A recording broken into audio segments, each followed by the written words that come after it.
Whoever is reading this, hi, my name is Mira. A 17-year-old from the most beautiful town of Montenegro, Kotor. They call it the Old Town. It's one of the most beautiful places that my eyes have ever seen. I am not saying this only because I live here. It's because I believe so. But nothing exciting happens around here. Life feels like a déjà vu sometimes. But luckily, I have a group of friends with who I hang out every day, and they got some extraordinary, scary stories to tell. Stories that they had heard. So, we decided to have a sleepover by the beach. We put on a fire and had all of our little beds around it. We bought some snacks, and we were ready to get scared. One of my friends said she knew a story about a woman who lived in my neighborhood. My friend's father is a policeman, and he is the one that had told her about this case. She says that someone had called the police years ago and found some people dead. But in that house, the woman had left a note. My friend says that she has that note and will read it for us. She took it from her pocket. The note was all burned and old, and you could barely understand the writing. The story went this way. I tried my best to meet a man who I can marry and have children with, to find someone to love me and hold me through the darkest times. But I have turned almost 50-year-old, and it didn't work. Every man I've met and gone on dates says that I am crazy. Am I crazy for looking for what I deserve? Am I crazy because I want love? Not finding a man to love me had messed up my confidence. I've lost hope in love.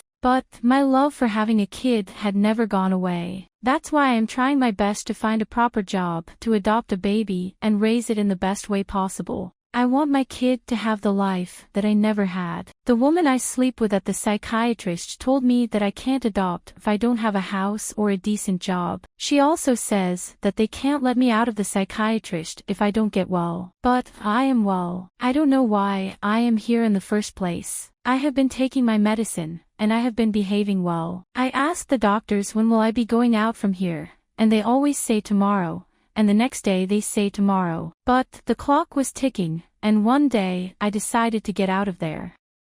That place was killing me. The first nights I spent around, sleeping outside in the city. It was cold, and I could barely find anything to eat. There were times when I changed my mind and wanted to go back to the psychiatrist, but I was still applying for any job that I could. I couldn't lose hope just yet. One day, I was looking through the trash can behind a restaurant when suddenly a woman came out. I decided to go away because people apparently don't love and respect the homeless. But she was different. The woman said to me that I should go inside her restaurant and try the food that she makes. She is a chef. How could I say no? I could hear the smell coming from the restaurant. I hadn't had a hot meal in a minute. We sat there, and she got a chance to know more about me. I didn't tell her that I had run out from the psychiatrist because now she would think of me as a crazy person. But I told her that I was having a hard time finding a job, and she was kind enough to offer me help. The woman said that she needed a cleaner at her restaurant, and I was happy to help her. She said that I could stay and sleep there until I found an apartment. Life had become good. My hopes were higher than ever. I had a bed and could eat whatever I wanted. I loved my job too because while I was cleaning around the restaurant, I came across and met many beautiful people. But I could tell that my health and mental state were not on the right track. Maybe my doctors were right about me after all. A voice had appeared in my head, and it was talking to me non-stop. There were nights when I couldn't sleep because I would feel too stressed from what the voice was telling me. Why are you trying so hard for? You're going to die anyway. I decided to go to a pharmacy near the restaurant. I bought whatever I could remember from the hospital. I hated when the doctors gave me drugs, but now it felt like the cherry on top of the cake. I was feeling myself again, and the voice had disappeared. Now that I started to feel better, I should move on with my mission. The woman that owned the restaurant, she helped me a lot. She found an apartment for me at a reasonable price. I applied for adopting a kid immediately, but months had gone by, and I was not getting an answer. Then, suddenly, on a random Sunday, someone knocked on my door. Had they found me? Are they going to take me back to the hospital? I decided to not open the door. But then I heard a woman saying that they were from the adoption center. I had never run faster to the door. But it wasn't successful. She said I wouldn't be able to raise a kid by myself, that I needed a partner. Where can I find the partner? I decided to take care of my appearance and try to go on dates, but it wasn't working. Or should I just kidnap a man and force him to have my child? Kidding, just a hopeless human sharing its darkest thoughts. I wasn't finding a man,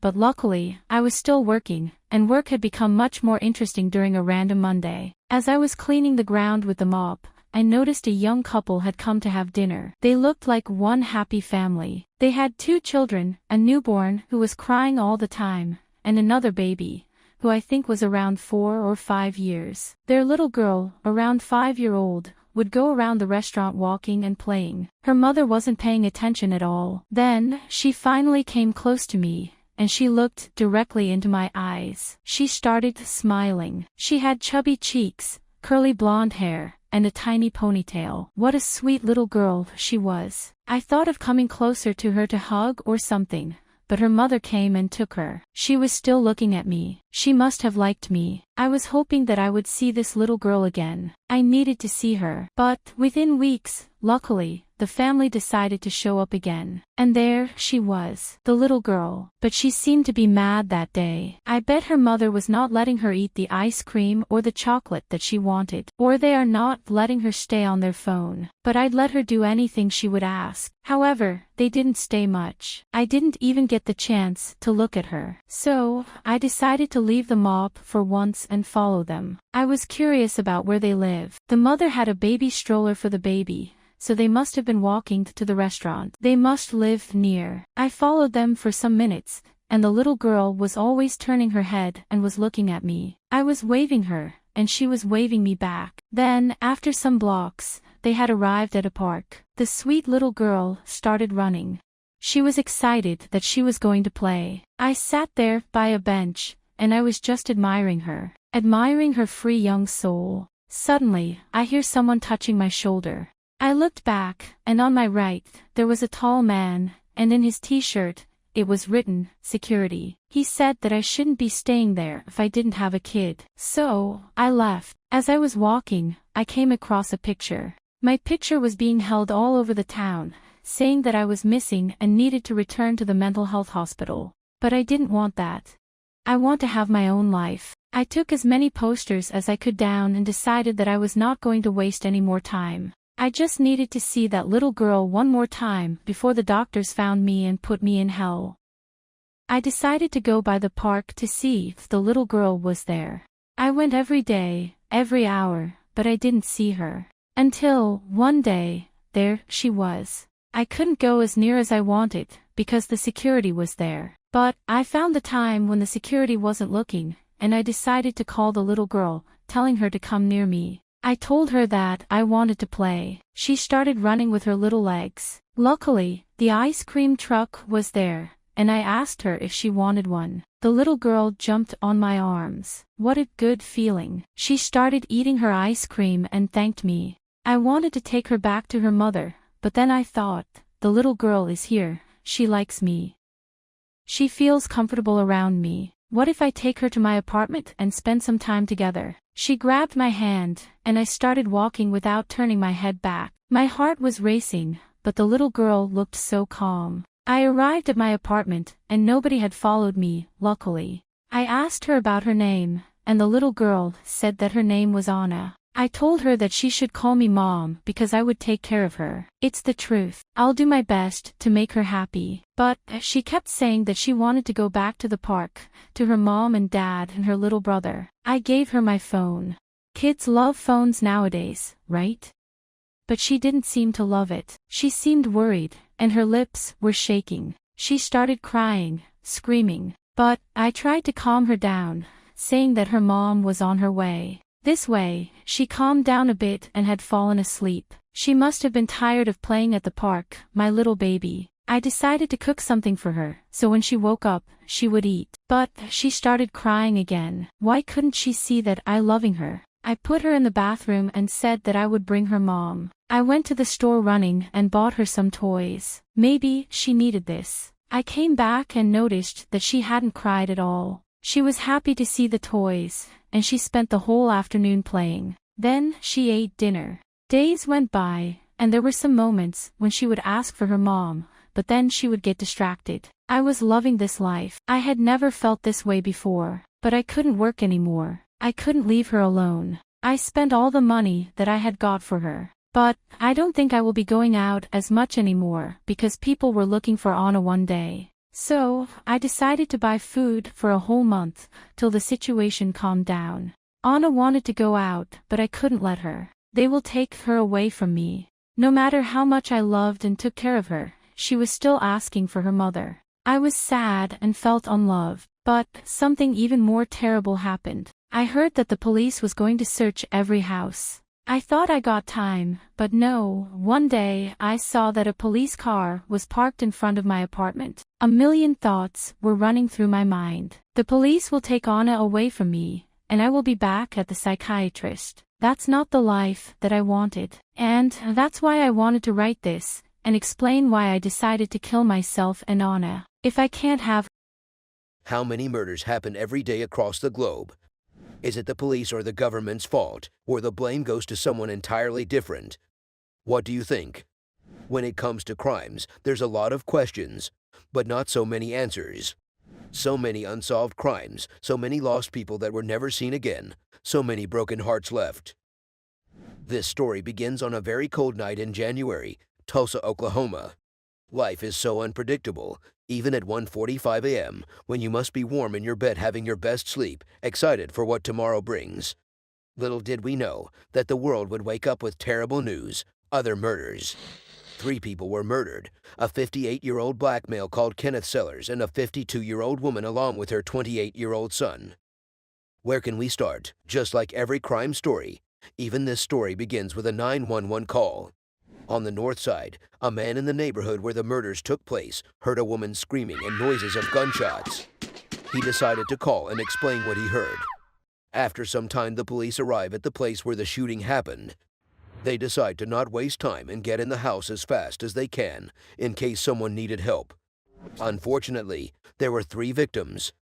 When the police got in the house, they noticed that the victims weren't standing in the same room when the murder happened. It looked like they died exactly where they were before the tragedy happened. Almost like execution style, said the police officer.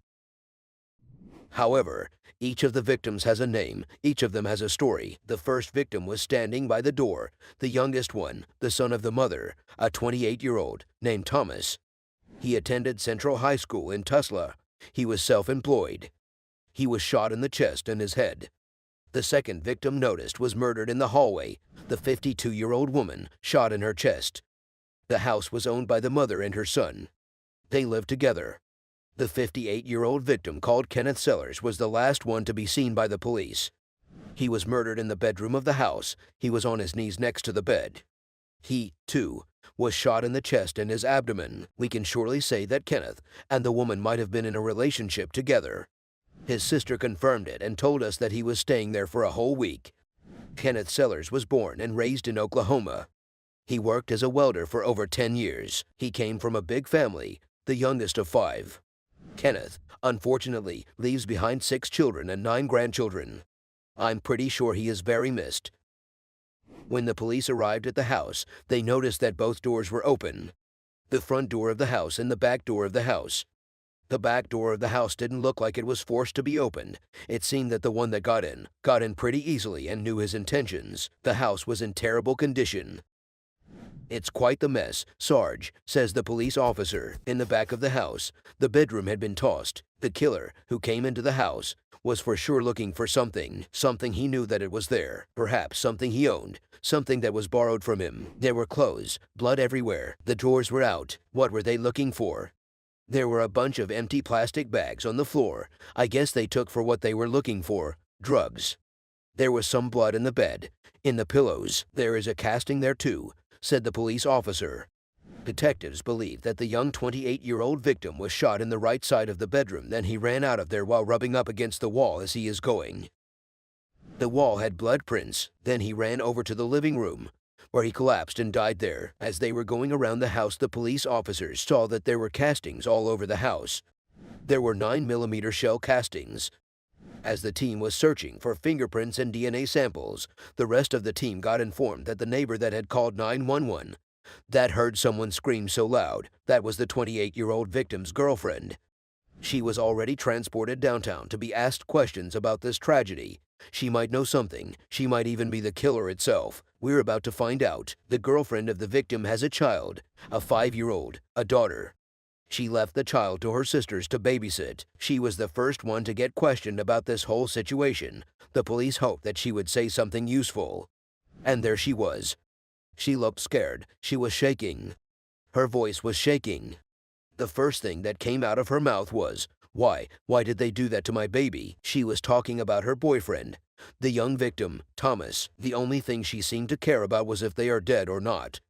She goes, "Can I ask you one thing? Are they dead?" And when the police confirmed that they are dead, she busted into tears immediately. The officer said, "I'm sorry for your loss, but we don't even know what relationship you had with the victim." She explained while crying that they had been dating a couple of months and that he used to sleep multiple times over at her house. That night the victim was staying at her apartment. The officer said, "What happened?" She started telling things in detail, as if the victim has said to her, "I want you to go with me so we can go get stuff from the house." The girlfriend said no because it was too late. They had to lay and sleep. But the girlfriend said that she does her washing at the victim's house. She said she washes her clothes and her baby's clothes there. So, she had to take some laundry from the victim's house and agreed to go without asking too much. The 28-year-old victim, Thomas, told to his girlfriend that his friend Melvin is coming too. The police officer asked her about this guy named Melvin. She said they were friends. Well, that they recently became friends. She says that Melvin used to always steal from her boyfriend,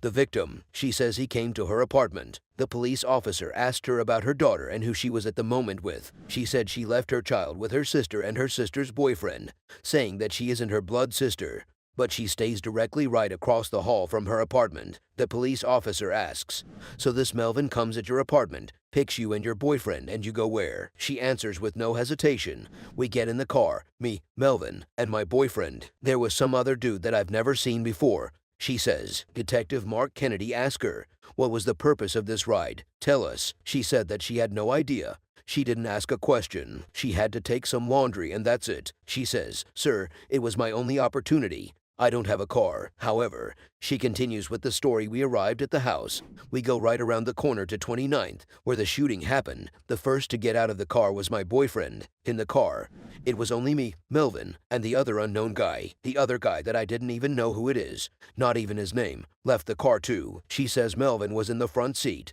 and she was in the back seat. She says they were taking so long. All of a sudden, Melvin speaks on the phone with someone and says that he had to go and take his girlfriend. It sounded so fishy, like something bad would happen. She didn't believe it. She said to Melvin that they should wait for the others. He started the car, but I insisted and said no. She started screaming and saying, "No, take me back to go and take my man. What are you doing? Why would you leave them?" He wasn't even responding. He just drove to the corner of the street and came back. At this moment, she knew something bad is gonna happen. Or at least something bad just happened, but she didn't know yet. She said that it wasn't even a minute, that they just looped. And we go back at the front of the house.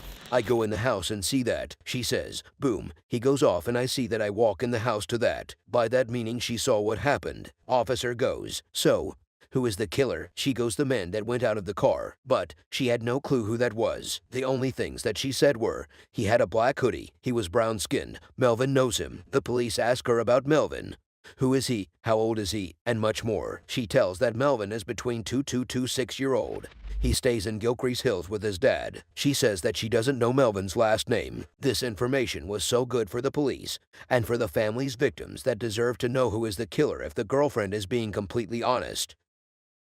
Detective Diana Bauman decided to search for a man named Melvin in Gilcrease, a man in his 22nd that is living in the Gilcrease Hills neighborhood. Luckily, they did find a possible match, a photo so they can show it to her and see if Melvin is the one that we're looking for, the possible killer. He is Melvin Porter. The detective shows to the girl a picture of Melvin and asks her, "Who's that?" And she immediately recognizes him. She says that he is the one that she is talking about. The investigators ask her, "Let's go back to the beginning. Tell us the previous story that Melvin and the victim had." She says that probably a week and a half ago, the victim, her boyfriend, gave Melvin $300 to buy him a gun, a 9mm handgun. But Melvin never gave him the gun. He kept the gun for himself, and this is why they had fallen out. She believes that everything started because of this argument between Melvin and the victim. Everything about the gun. So, when did they make up? They asked her. They had made up and become friends on the same day that the victim was shot to death. She said because apparently, Melvin gave back everything he owned to the 28-year-old victim. The investigators asked her if her boyfriend sold drugs. She told the police that the victim used to sell drugs. I know he previously has. He just did 17 months for that, she says. They asked her about what kind of drugs he sold. Marijuana, cocaine, but she didn't know. As Detective Mark Kennedy was talking with the girlfriend's victim, some of the police officers also went to her house to check out her child, only to find out that she had left her child alone in her house and lied about it. Her daughter is only 5-year-old. How can you leave a child alone at home with everything that's going around the world? Since she lied about this, what about other stuff? Can we trust her? Is there more to the story? Detective Mark Kennedy asked her about his daughter, and she admitted to leaving her child at home but insisted that everything she said was true and she could be trusted. She felt sorry for leaving her daughter alone in the apartment. The Patrol went into searching for the 25 Melvin Porter in Gilcrease Hills, hoping that his story is gonna match with the girl's story. This was a brutal crime that 3 people died from it. I want to know who did it, says Detective Mark Kennedy. 3 hours later, Patrol radio hits with the news that they found him and arrested him for drug trafficking. He had drugs, meth, he had 37 grams on him. It was time to hear Melvin's story. Detective Mark Kennedy introduces himself to Melvin and starts asking him questions.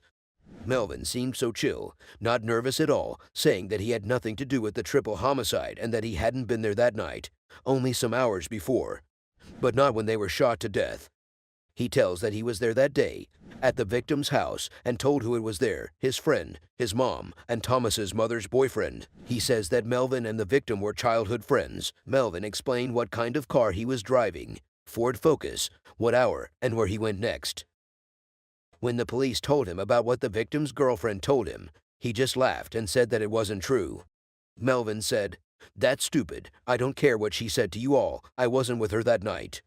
He doesn't seem to like the victim's girlfriend. The detective notices and asks him what's your problem with her. He kept saying how she always used to steal from the victim, how she always used to be high on drugs, how she always used to stalk behind the victim's back. The detective asks Melvin if he has ever bought a gun for the victim, as the girl said. But Melvin said no. He said that he bought the gun for himself. "Where's the gun?" asks Detective Kennedy. Melvin said that he took the gun to clean it, saying that he has the receipt too. The detective asks him when was the last time he was in contact with the victim. He says that it was that day of the death of the victim and that he called him asking for drugs, for some weed. "But that didn't happen. What about the meth you had today with you?" asks Kennedy. "Did you take that from him?" "No," says Melvin. The police don't know what to believe anymore and time was running fast. Detective Mark Kennedy asks for evidence for a surveillance video of the victim's girlfriend's apartment.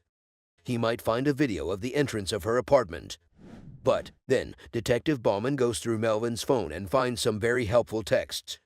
They discover a text that he shared with the 28-year-old victim, saying, "Bro, what's taking so long?" Does that mean that the girlfriend's victim was right?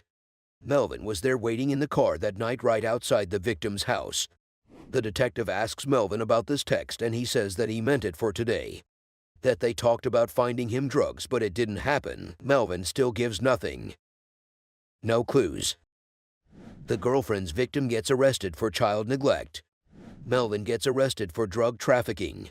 But there's still a third person that we don't know who he is and what he did yet. Maybe he is the answer to all this messy big puzzle. They decided once again to look closer to Melvin's texts. Nowadays you can find a lot about a person through his phone. CPL Nathan Schilling discovered that Melvin texted someone that day before midnight saying, "Need a gun," hours before the murder happened. We're getting closer to finding out, I think. The same person that Melvin texted, that person texted back hours after the murder time saying, "I need some clean clothes, bro." His name was Christopher President. This person got some explaining to do. It seemed like he is the shooter. Investigators do their work, and they find a pic of Christopher President. Some information. Christopher President, a 27-year-old black man, was charged with a lot of stuff, burglary, drug possession, and much more. A father, has a son, a wife, a family. The investigation in Melvin's phone continues. They find that after the shooting, that night, Melvin has searched on Google about news about this case and downloaded a police scanner app. Melvin has been lying all this time, meaning that he is guilty of something. Is Christopher President the shooter, and Melvin's just a getaway ride? Getaway of a cold, brutal murder. All of this progress was made within just 48 hours. 2 days later, the videos of the girlfriend's victim's entrance apartment were sent to the office. Melvin said he never came to the girlfriend's house, so let's see the truth. And there it was, Melvin's car, a Ford Focus, just like he said, matching the same time frame. The girlfriend's victim was right all this time. Melvin was at her house, picking up both the girlfriend and the victim, then driving to the house where the shooting made place. The video was clear. Melvin wasn't who he said he was. 1 month into the investigation, the officers decide that they have enough proofs to charge Melvin for murder. He was still in jail for drug trafficking. It's his last chance to tell us exactly what happened and all about this Christopher President guy. So they went to Osage County Jail and Sheriff's Office, where he was being held. The detective started asking questions. Melvin still kept denying it. Nearly 3 weeks later, Margaret Hain Bell, Tulsa PD, discovered by locating the locations of both Melvin and Christopher's phones around that same time when the murder took place and found out that these two were together that night at the victims' locations. 1 month into the investigation, and they decide that it is enough evidence and decide to arrest Melvin. Now it was time for that detective Mark Kennedy to collect the DNA of fingerprints and the samples of the crime scene and see if it would match with our wanted Christopher President. After 2 weeks of searching for Christopher, the gang unit found him at his mother's house, arrested him for an unrelated outstanding warrant. The detective started to ask him questions, and after that, he would serve Christopher with his DNA buccal swab. He seemed nervous. They asked him about that the night of January 16th. He said that he has known about this case since his friend was arrested. His friend is Melvin. He knew the 28-year-old victim too, saying that he was friends with him too, that he was been at his house several weeks before he got shot to death. When asked if he was with Melvin that night, Christopher said no. He said that on the 15th of January, hours before the murder, his girlfriend gave birth to a boy. He was at the hospital. Melvin called just to say congrats to him, so Christopher asked for some drugs, pills, or something from Melvin since he got anxious about the fact that he became a father. He couldn't sleep. It helps with my anxiety, he says. So they went to a bar. They went to a bar near his mother's house, near the victim's house. After the bar, Melvin drove him back to the hospital by his car, a Ford Focus. The detective asks about where he spent the rest of the night, and he says at the hospital. But his phone tells a different story. Christopher is making up a whole other story, so the investigator tells him the GPA coordinates, everything, and that night he was near the victim's house. The detective decides to call the lab and make the case even stronger. To see if his DNA profile matches, they asked him to open his mouth so they can take pieces of his DNA. After some time of waiting, the lab found no matches with Christopher's DNA. Kinda disappointing. However, the investigators put everything together, every piece of evidence, and the court decided to charge Christopher President with murder. They decided there was enough evidence. Christopher President was convicted of 3 counts of felony murder and 1 count of armed robbery. He was sentenced to life without the possibility of parole. Melvin, on the other hand, was convicted of 3 counts of felony murder and 1 count of armed robbery. He was too sentenced to life without the possibility of parole. The 28-year-old victim's girlfriend pleaded guilty to child neglect and was sentenced to a 3-year suspended sentence and probation. However, she was not charged in connection with murders. The victim's girlfriend was a very big help in this case. This was a very brutal crime that has come to an end finally. This happened only because people are greedy. Greedy for money, drugs, for having things that don't belong to them. So greedy that sometimes they forget the value of life. How precious life is. How can you take innocent people's lives? People shouldn't suffer. Their life shouldn't end for others people wants. But who is to blame really? Police, government, people, you choose.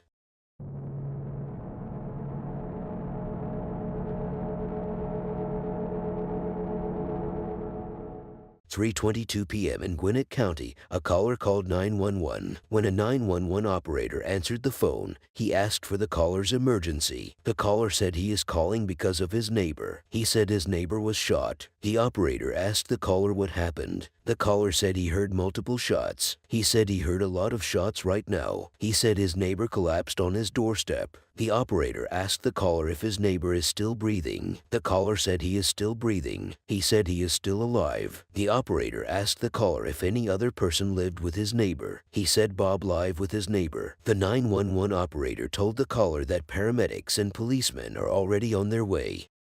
As police and paramedics respond, another caller called 911. He told the 911 operative that he is a Lyft driver. He said he dropped a young man off at his house and he heard gunshots as he was approaching the house. He said he saw a guy stumbling across the cul-de-sac. He said it looks like the guy has been shot. He said he doesn't want to drop the young man in his vehicle off until everything is all right. A few seconds later, the caller told the 911 operatives that officers have arrived at the scene. The officers saw a black male with gunshot wounds. He was barely breathing. As paramedics rushed the victim to the hospital, one of the officers said they need to clear the house. As officers were approaching the house, an officer discovered another victim shot dead in the garage. Later, they discovered a third victim shot dead in the living room. For homicide detectives, their chance of solving a murder is cut in half if they do not get a lead within the first 48 hours. A 10-year veteran of Gwinnett PD, Corporal Douglas Loomis, who worked at robbery at SBU before joining homicide last year, will lead the investigation. The victim at the hospital is a 45-year-old black male. He was shot 3 times in the chest, once in the back, and once in the leg. When CPL Douglas arrived at the scene, he met some police officers who were the first to respond. He approached them and asked them what they have. One of the officers showed CPL Douglas where the original call came from. CPL Douglas asked the officer if the neighbor said anything. The officer said within 30 seconds of their arrival, the neighbor went completely out of it. Officers were unable to get a statement from the victim who died at the hospital. 64-year-old Robert grew up in Maryland. He moved to Georgia in his 30s. He worked as a maintenance engineer. Robert is survived by his mother and 3 brothers. CPL Douglas asked for the identity of the third victim. The officers said they are unable to identify him. They just know that he is a white male. One of the officers said somebody told him that they saw somebody run around the back into the swamp. The Lyft driver who called 911 said a man fled into the woods carrying a blue jacket. CPL Douglas asked the officers if the man was sure of what he saw. The officer said the man told him he saw it. With the information, the K-9 handler off Lindsay tries to pick up the man's trail. A few seconds into the search, he called officers and told them he got some fresh footprints. He said the back of the area is a giant swamp. He said he won't be able to check very well. He said it might not be a bad idea to start Air 1.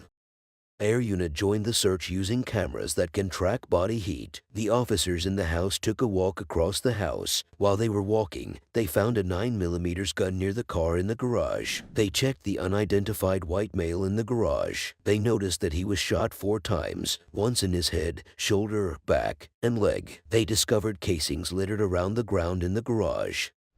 In the living room where Bob the homeowner was found, they discovered that he has a gunshot wound to his chest and one to his arm. They found 2 9mm casings very close to his body. An officer said it looks like the homeowner was shot when he was walking down the stairs. CPL Douglas asked the officer if he thinks the homeowner tried to run for the door. He said he doesn't think so. Upstairs, the team discovered a child's bedroom. CPL Douglas asked the officers if they have searched the house for the child. The officers said they have searched for the kid, but he is nowhere to be found. CPL Douglas asked the officers if the dead guy at the hospital was the guy that shot these 2, and they shot him. One of the officers said they don't know.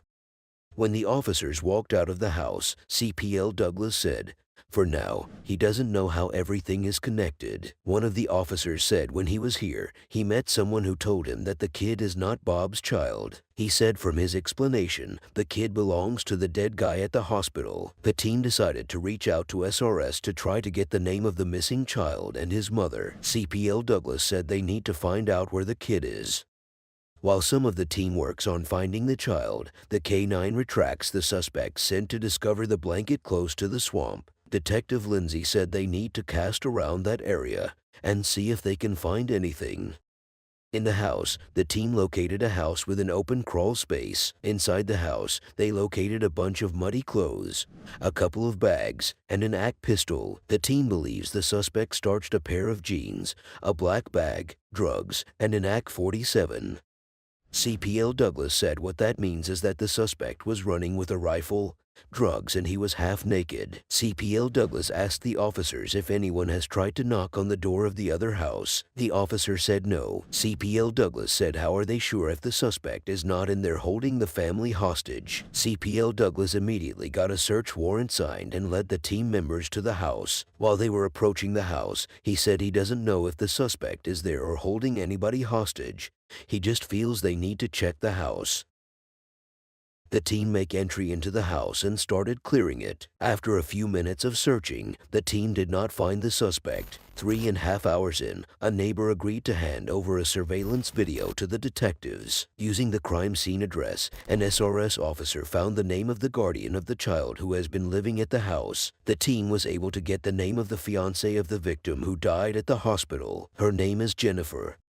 As soon as detectives got Jennifer's number, Detective Loomis put a call through to her. When she answered the phone, Detective Linus introduced himself. He asked her where she is. Jennifer said she was trying to see if anything happened at her house today because somebody called her and told her that the house got shot up. CPL Loomis said they are trying to get across to her to make sure that she is okay. He asked her if she has been at the house today. Jennifer said she hasn't been there. Jennifer said she left there on Thursday night because she and the victim argued. Detective Loomis asked Jennifer if the kid is with her. Jennifer said the kid is with her sister-in-law. Detective Loomis asked Jennifer who else was at the house who wore glasses. Jennifer said Stephen Finch. She said Stephen was over there earlier. She said she spoke with her fiancé a few hours ago and he was hanging out with Stephen. She said Stephen and her fiancé were hanging out throwing darts in the garage. Detective Loomis asked Jennifer if her fiancé told her what he was doing there. She said he didn't because they had plans. She said she got a hotel room. She said they were just trying to have some time alone and see if they could work things out. Jennifer asked Detective Loomis if her husband is still alive. Detective Loomis said he is sorry but her fiancé passed away. Jennifer screamed. She started crying on phone. Detective Loomis told Jennifer that he would join her soon and he ended the call. Detective Loomis called Detective Smith and told him the name of the guy in the garage. He said Jennifer told him that the name of the guy in the garage is Stephen Finch.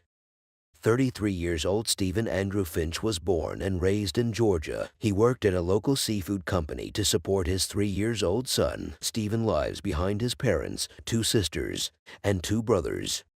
Stephen's father Carl drove from Georgia to Gwinnett when a family acquaintance told him that his son may have been killed. While CPL Loomis was talking to Stephen's father, Stephen's Aunt Jessica called in. He told her that they just confirmed that Stephen Finch is one of the victims. Detective Loomis said he is sorry that this happened. He said he is going to make sure that they contact their family first when anything comes up. He said they are still trying to put the evidence together. Jessica said he went there to see his girlfriend. He said Stephen's girlfriend is pregnant for him. Detective Loomis said he is so sorry and he ended the call.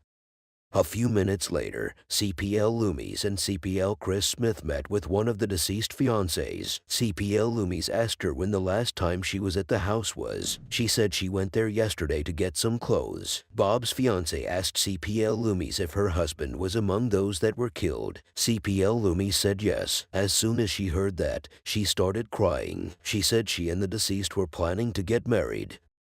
She said they had a big fight on Thursday, but he kept telling her to come home and everything. CPL Loomis asked her what happened on Thursday. She said her fiancé made her send some money to some people in Mexico. She said the money she sent was drug-related. She said she told him that she didn't want to live that way. She said she told him that he is putting their life in jeopardy. She said she kept telling him that. She said he was drinking when she was talking to him. She said a few seconds later, he stood and gave her a black eye. She said she left immediately after he hit her. She said the deceased was going to visit a doctor for anger management. She said that was the reason she got a hotel room. She said if he is dead, she might as well tell the truth. She said she has clue on who killed her fiancé. CPL Loomis asked her for the name of the person she thinks committed the murder. She said his name is Justin. She said they were selling drugs and Justin was the guy that used to go rob everybody. She said Justin usually beat them too. CPL Loomis asked her if Justin is a black male. She said yes. She said she doesn't know Justin's last name, but the officers can find out because Justin's brother get killed at his hotel not too long ago when he was running from the police. She said he shot the police dog. She said Justin's brother was supposed to be robbing somebody. She said Justin thought Jennifer's fiancé set his brother up. She said she knew Justin was threatening the deceased and telling the deceased that he was going to get him back. CPL Chris Smith looks up the incident concerning Justin's brother. Bob's fiancé identified 21-year-old Justin as the man she knows. She said he has a lot of guns. She said she is willing to tell the truth because she wants whoever did this to be sent to jail right now. Bob's girlfriend asked the detectives if they still need her. CPL Loomis said they don't. He said if they need anything else from her, they will contact her immediately. The team finally gets a surveillance video from one of the neighbors. CPL Loomis and CPL Chris watched the video together. They saw how the suspect got into an argument with the victim who died at the hospital. The victim who died at the hospital was shot first. The camera was too far away for detectives to see the suspect's face. The team decided that CPL James should contact Uber to try and contact the driver who brought the suspect to the scene. 6 hours in, Uber reported that Justice Lask was the passenger. CPL James sent the driver's name and telephone number to CPL Chris. He said the passenger dropped off in an Uber. He said he got picked up in an Uber, and he got dropped off in an Uber. According to Uber, Lask requested another ride that he used to flee the area. Uber gave detectives the address where he was dropped off. Detective Eddie sent the identity of the brother that shot Blue, and it has the same address. The address checked back to Justice's father. CPL Chris said they will drive to the address and see what they can get. While detectives head out to begin surveillance on Lask's house, CPL limos called the driver who drove Lask to the crime scene. When the driver answered the phone, Detective Douglas said he knows it's late, but he is wondering if the driver can meet him at his headquarters so that he can show him a lineup of photographs. The driver said he can come right away. Detective Douglas said that would be good and he ended the call.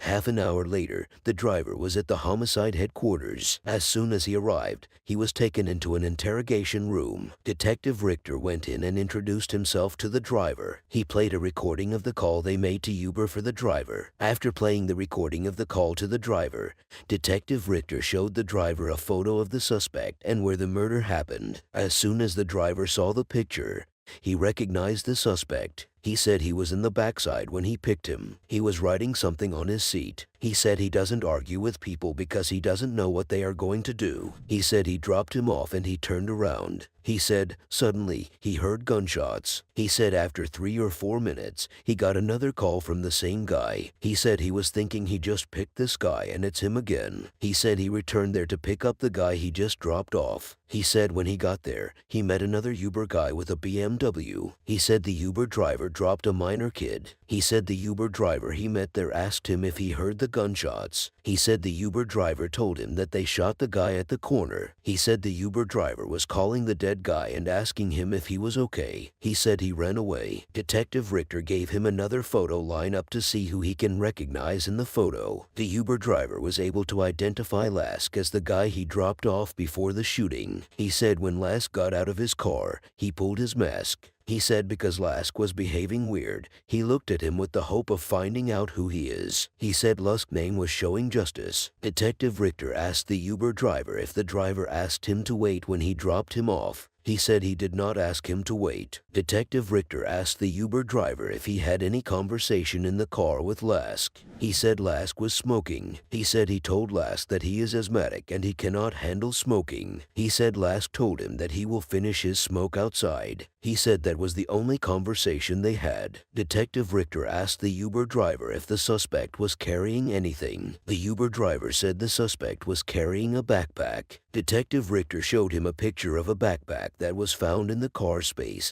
and asked him if the backpack on his phone was the same as the one the suspect had. The Uber driver identified the bag as the one the suspect was carrying. The Uber driver asked detectives if the guy is the victim or the criminal. Detective Richter said he is just someone they are trying to find. He asked if they cannot catch him. Detective Richter said they will get him. The detectives appreciated the Uber driver. He took his leave while they also walked out of the interrogation room. The detectives joined other team members who watched the interrogation from their computers. Detective Douglas Loomis thinks he now has enough evidence after securing a search warrant for Lask's address. Detective Richter said it will be nice to take Lask off the street today.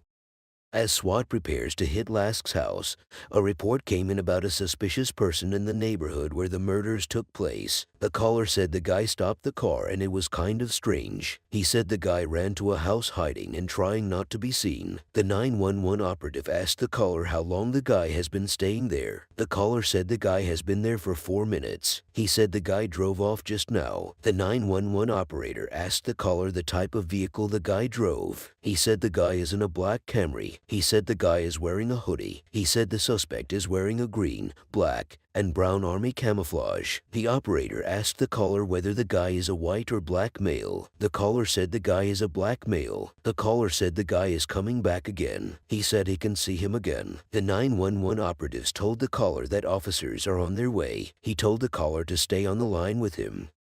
A few minutes later, the officers spotted the black Camry driving slowly from the neighborhood and pull it over.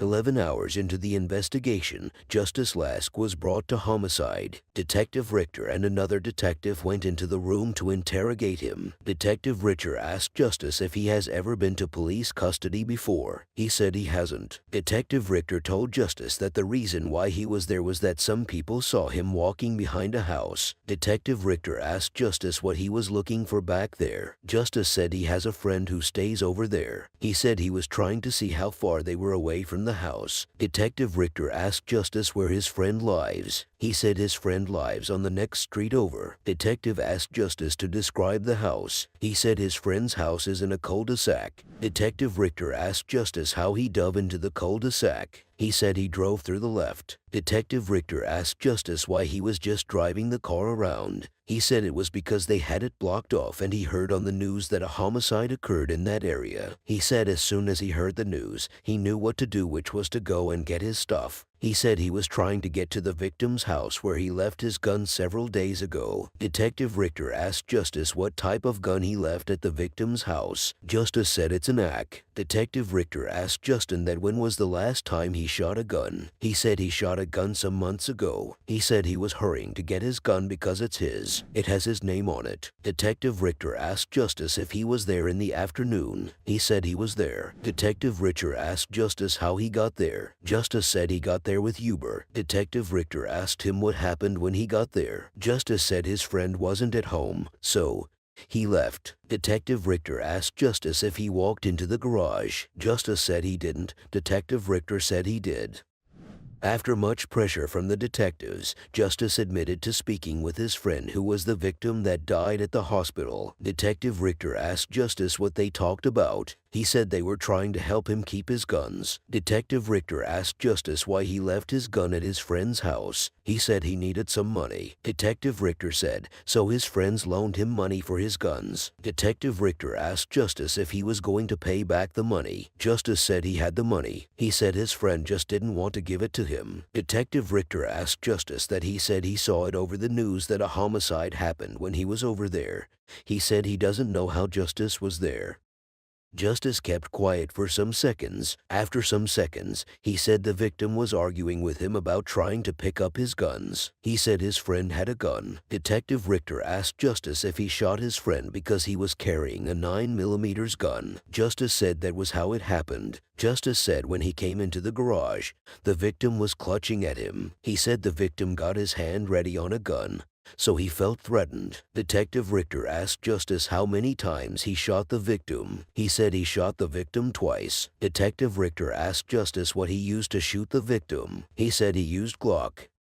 Detective Richter asked him why he shot the victims. He said he shot them because he was trying to get back his guns. Justice said he had a Glock 22 with a micro kit and a wooden Draco. Detective Richter asked Justice where he kept them. He said it was in his backpack.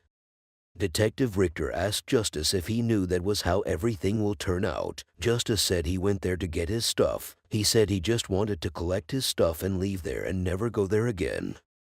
The detectives walked out of the interrogation room and joined their colleagues who watched the interrogation on their computer screens. Detective Richter said he is happy that they got a confession. He said the case is straightforward since the suspect said he shot the victim. Just 12 hours into the investigation, CPL Douglas Loomis closed his case. Justice Lusk was charged with 3 counts of malice murder and 3 counts of felony murder. He is awaiting trial 7 months after Stephen's murder. Stephen's sister Jessica is still learning to cope with the loss. Jessica and Bob's mother Mary became friends.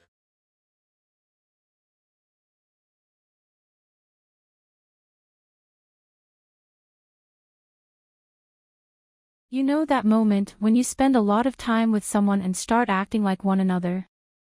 Well, that's how my sister and I are. We are the same person. We have the same habits, the same clothes, the same taste in music, the same everything.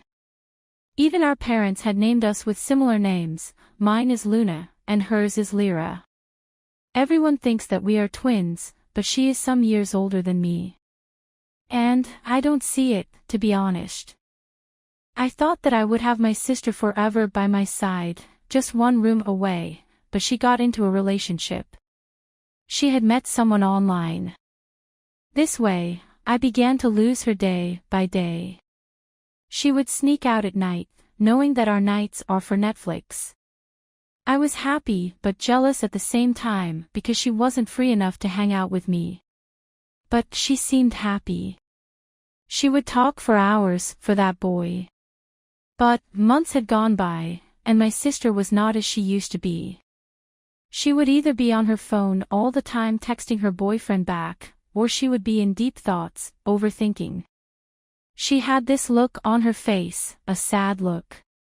There were times when she would wake up in the morning, and her eyes would be all red. She must have cried all night. I was curious why. I wanted to know, but I thought that she was going to tell me herself. We used to talk about everything, but that time, she didn't. She told us something else, though. She told us that her boyfriend had proposed to her for marriage. Mom and Dad didn't even have the chance to meet this boy. They weren't sure that she should get married, she was too young. But she insisted, saying that she was in love. Plus, her boyfriend had lived so far from our city, Pristina.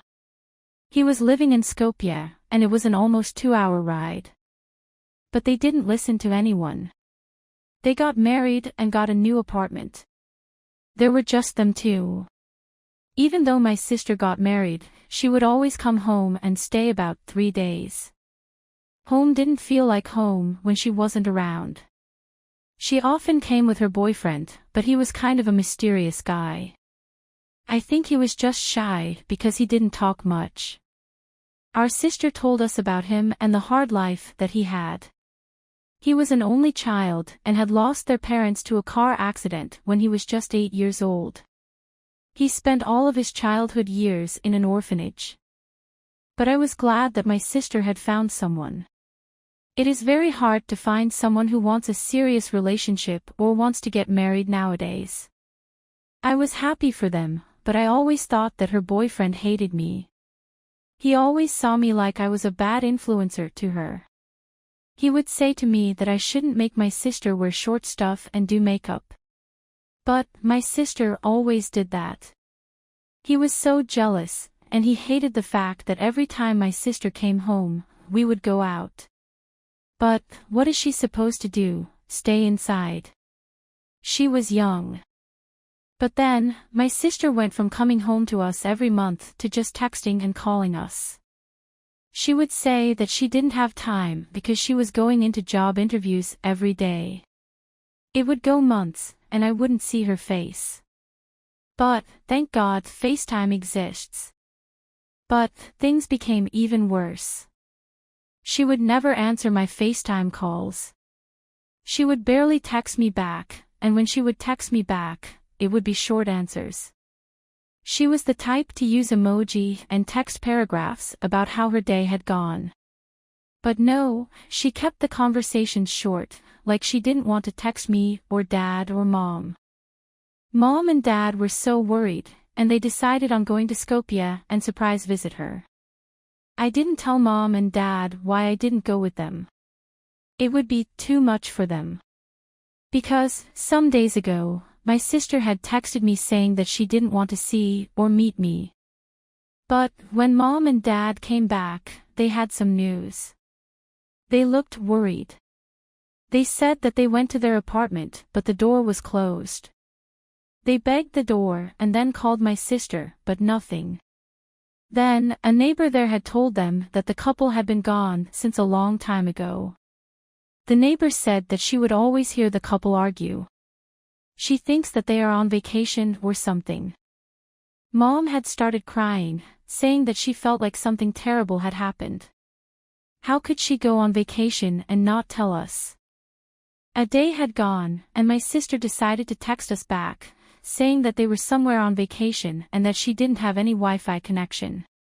At least Mom and Dad were less worried.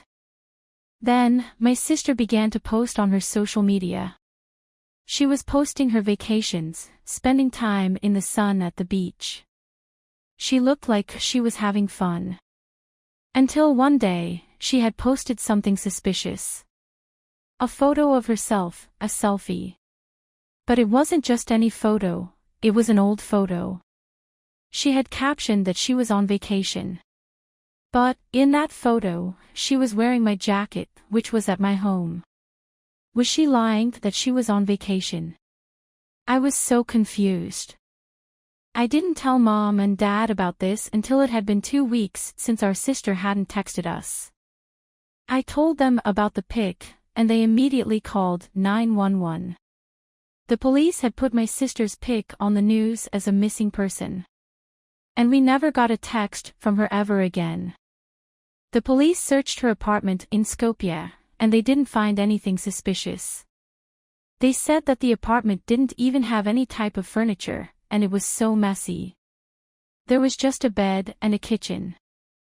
It had been weeks, and my sister was nowhere to be found, until one day, Mom and Dad got a call, saying that somewhere in Skopje, in a lake, they had found a girl's body, and they needed someone to come there and identify the body. The drive to that lake was so silent, and a million thoughts were running through my mind. I was looking at my phone all the time, hoping that my sister's name would pop out, saying that she was all right. The road there was scary. We had to drive on a very tight road between the mountains. There were a lot of signs that wild animals could cross the road at every minute. Then, we finally arrived at the place where the police had sent us. I didn't want to get out of the car, but Mom started running, crying to see if that girl's body was my sister's. They had put her in a bag, and Mom opened it without any hesitation. And there she was, the ugly truth that we were trying to avoid. Her eyes were closed. She had no clothes on, and her body was yellow. But I could tell that that was my beautiful sister. She was handcuffed, and someone had drowned her in that lake. But who could have done this to her? The only suspect is her mysterious boyfriend, and he was nowhere to be found. But the police found something strange about my sister's boyfriend. They had found that he wasn't raised in an orphanage, as he had said. He was a patient in one of Skopje's psychiatrists. He had left from there, but he still needed help. The police don't believe that he had a reason to kill her. He was simply a psycho. But, he was a free psycho and could be dangerous for other people. It had been 5 years. 5 years without my sister. Life had never been the same since then. We had no idea where my sister's boyfriend was until one day. One day we got a call from the police saying that they got him and needed us to identify him. He was found in Italy, and he had gotten arrested because someone had noticed that he was abusing a woman, who happened to be his girlfriend. So, history was repeating itself. We went there to see if it was him, but we could barely recognize him. He had changed his color hair, and he had changed his whole outfit. But, thankfully, we got the chance to save someone since we didn't get to save. It was a hot summer day, and me and my best friend, who happens to be my neighbor too, were running around her house. She was alone that day. She hated to stay alone because her home was massive. She felt lonely. Her parents are always working, and she is the only child. So, most of my summer days I spend over at hers. I have a lot of fun at her house because her mom and dad let us do whatever we want. We go through her mom's wardrobe and try all her dresses and high heels. We often drink their wine. I don't know if they notice it, but they don't say anything to us. We live in the most beautiful place in the world, which happens to be Italy. And you must know how the views are here. It's insanely beautiful. My best friend's house is up on a hill, and it is gathered by a massive garden full of flowers. It's almost too good to be true. We spent most of our time laying by the pool or playing with her little puppy. But, one day, we decided to play hide and seek. This game never gets old, even at 17-year-old.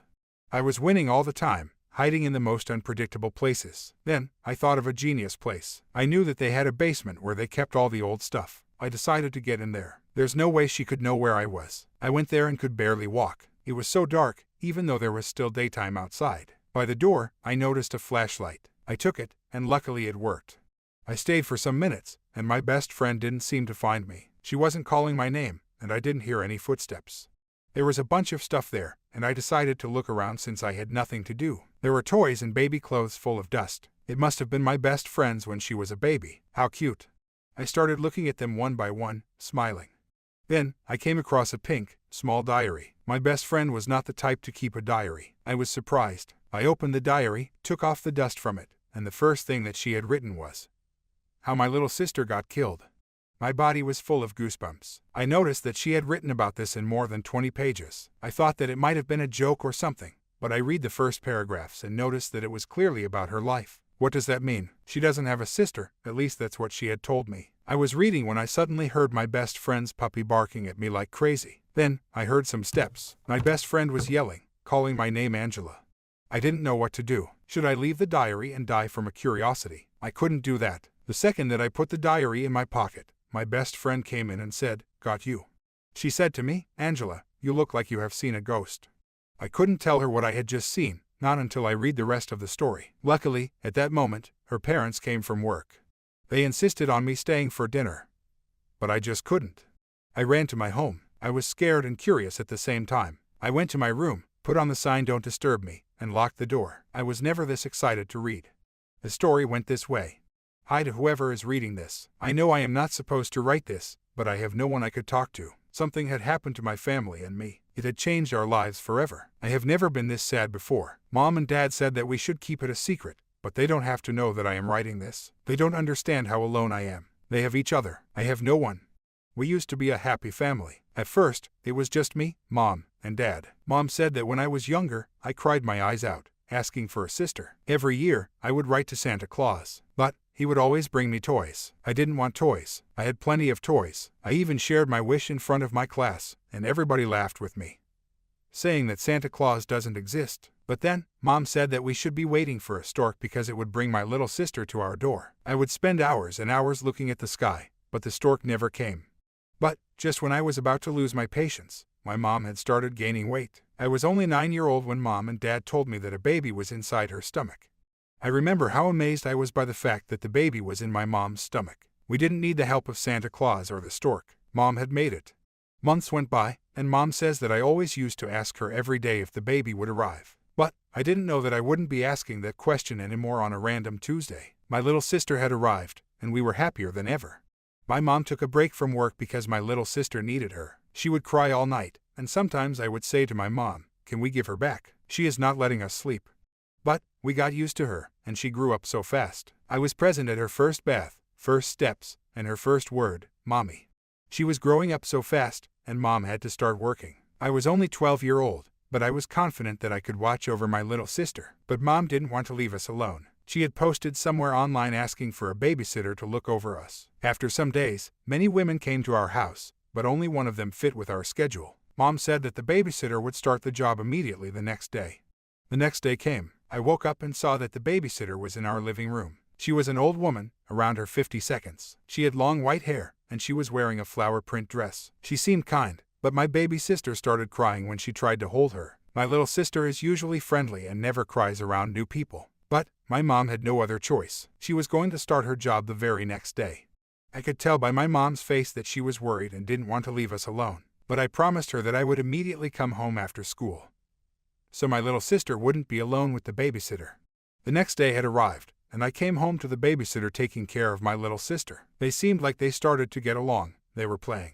The babysitter had made us dinner, and the living room had never looked that clean before. I was happy. Mom and Dad were happy too. It had been a month, and everything was going just fine. But then something changed. The babysitter looked like she started hating us. She was annoyed by everything we were doing. I felt terrible because we were not doing anything wrong, but I could tell that something was bothering her. She would come to our house, and she would fall asleep on our couch. There were times when I wouldn't wake her at all, thinking that she might be tired. But when I tried to wake her up, she would yell at me and push me away. One day, my mom yelled at me for making the bathroom a mess, but she didn't know that the babysitter would take a shower at our place every day. I didn't want to tell Mom because I thought that the babysitter was sick. Every time she would come out of the shower, I'd notice her black eyes, and her body would always shake. But, I don't know, I felt sorry for her. She must have been poor because she was always hungry. She would eat all of our food. My teacher had called my mom and had told her that my grades had been so low and that I had been coming to school very late. But that it is not my fault. I was getting so tired of all the work around the house. The babysitter couldn't even cook anymore because her hands were shaky. She would make me cook. One day, Mom had come early from work, and she noticed that I was cooking and the babysitter was sitting watching her Spanish telenovela. But the babysitter tried to play it cool, saying that she wanted to teach me some of her recipes. But we were making pasta every night. I didn't want to tell my parents any of this. I didn't want to make them worry. But one day, I had enough. I catch the babysitter putting makeup all over my little sister's body. She had hit her, and my sister was crying. I started crying and saying that I was going to tell Mom and Dad about this. But she closed my mouth with her hands, looking at me with her crazy eyes, saying that she would kill me if I said anything. My sister and I were so scared of her, and we began to never feel safe. I wasn't even concentrating on school anymore. My mind would always be at my little sister and wondering what she might be doing at that moment. She would tell me in detail what she and her babysitter would do. She said that she had played doctor with the babysitter one day, but the babysitter had passed out, and my little sister was scared. She told me that she had put the toys in a trash bag and left it outside. I went there searching on the trash bag, and there were a lot of syringes and wipes full of blood. I was old enough to understand that she had been taking drugs. Why didn't I think of this before? This explains her behaviors. I told her that I would tell my parents about this if she would beat my little sister again. We made a little pact. I felt safe for a little, knowing that she was not going to beat my little sister again, not knowing that something even more terrible was going to happen. While scrolling through my phone, taking my shoes off, I noticed that my socks got wet as I was getting inside. I looked up, and I saw our whole living room was filled with water. There was no one home. It was silent, but I could hear water coming from the bathroom. I opened the door, but I was late. I couldn't save my little sister, my precious little gem. She was there, in the bathtub, not breathing, all alone. Her neck was bruised. The water was freezing. She must have been so cold and scared. I could do nothing but call 911 and my mom and dad. No one could find the babysitter, but the police found out that she was a dangerous homeless woman that had an obsession with drugs. She is still out there, free. I don't know if she can sleep at night, but we surely can't. We couldn't even live in the same house. That's why we had to move out. It doesn't go a day that I don't think of her. What could she possibly have done to deserve that? She was just a baby. I closed the diary and saw that the sky had been clearer. It was morning, but I don't think that I could sleep after what I had read.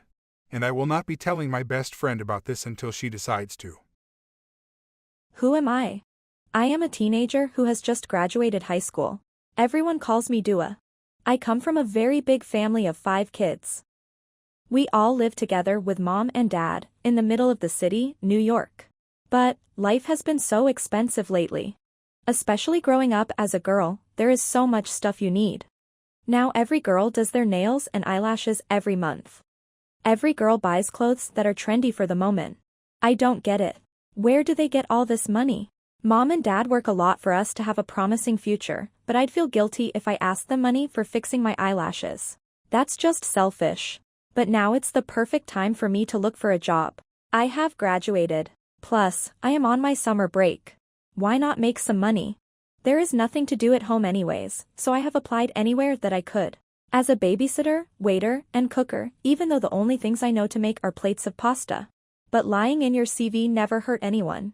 But it had been almost a month, and nobody had written me back. I was feeling depressed. I was bored staying at home 24/7. I was still going out with my friends, but that wasn't enough. But one day, everything changed. It was a hot, beautiful day, and I was staying outside on my balcony having my cup of iced coffee. The usual. I said hi to my neighbors, Mr. and Mrs. Smith. They lived next door. They were walking their dog. I feel sorry for them because they never had the chance to have a kid. I heard that the woman tried to even adopt, but they were successful. They moved into our neighborhood some years ago. They must feel lonely. As I was looking at them and thinking about this, their dog saw a cat, or a squirrel, and ran so fast that it took Mr. Smith on the ground. I ran so fast to see if he was okay. He was old, after all. He was in his mid-50s. I gave him my hand and helped him out. His forehead was bleeding because he had fallen with his face. On the other hand, Mrs. Smith ran, trying to catch the dog. I told her that I would take care of it. I love dogs, but I think dogs love me too because he came at me running. The Smiths had the cutest Labrador. They were shocked and said that their dog barely loved anyone. They laughed, saying that they had gotten old and couldn't even walk their own dog. My heart broke, so I offered to help them. I said to the Smiths that I would be happy if they let me walk their dog every day. The Smiths laughed and said that that's exactly what they had been looking for someone to look after their dog since both of them are busy in work. They said that there are times that they can't walk the dog for weeks.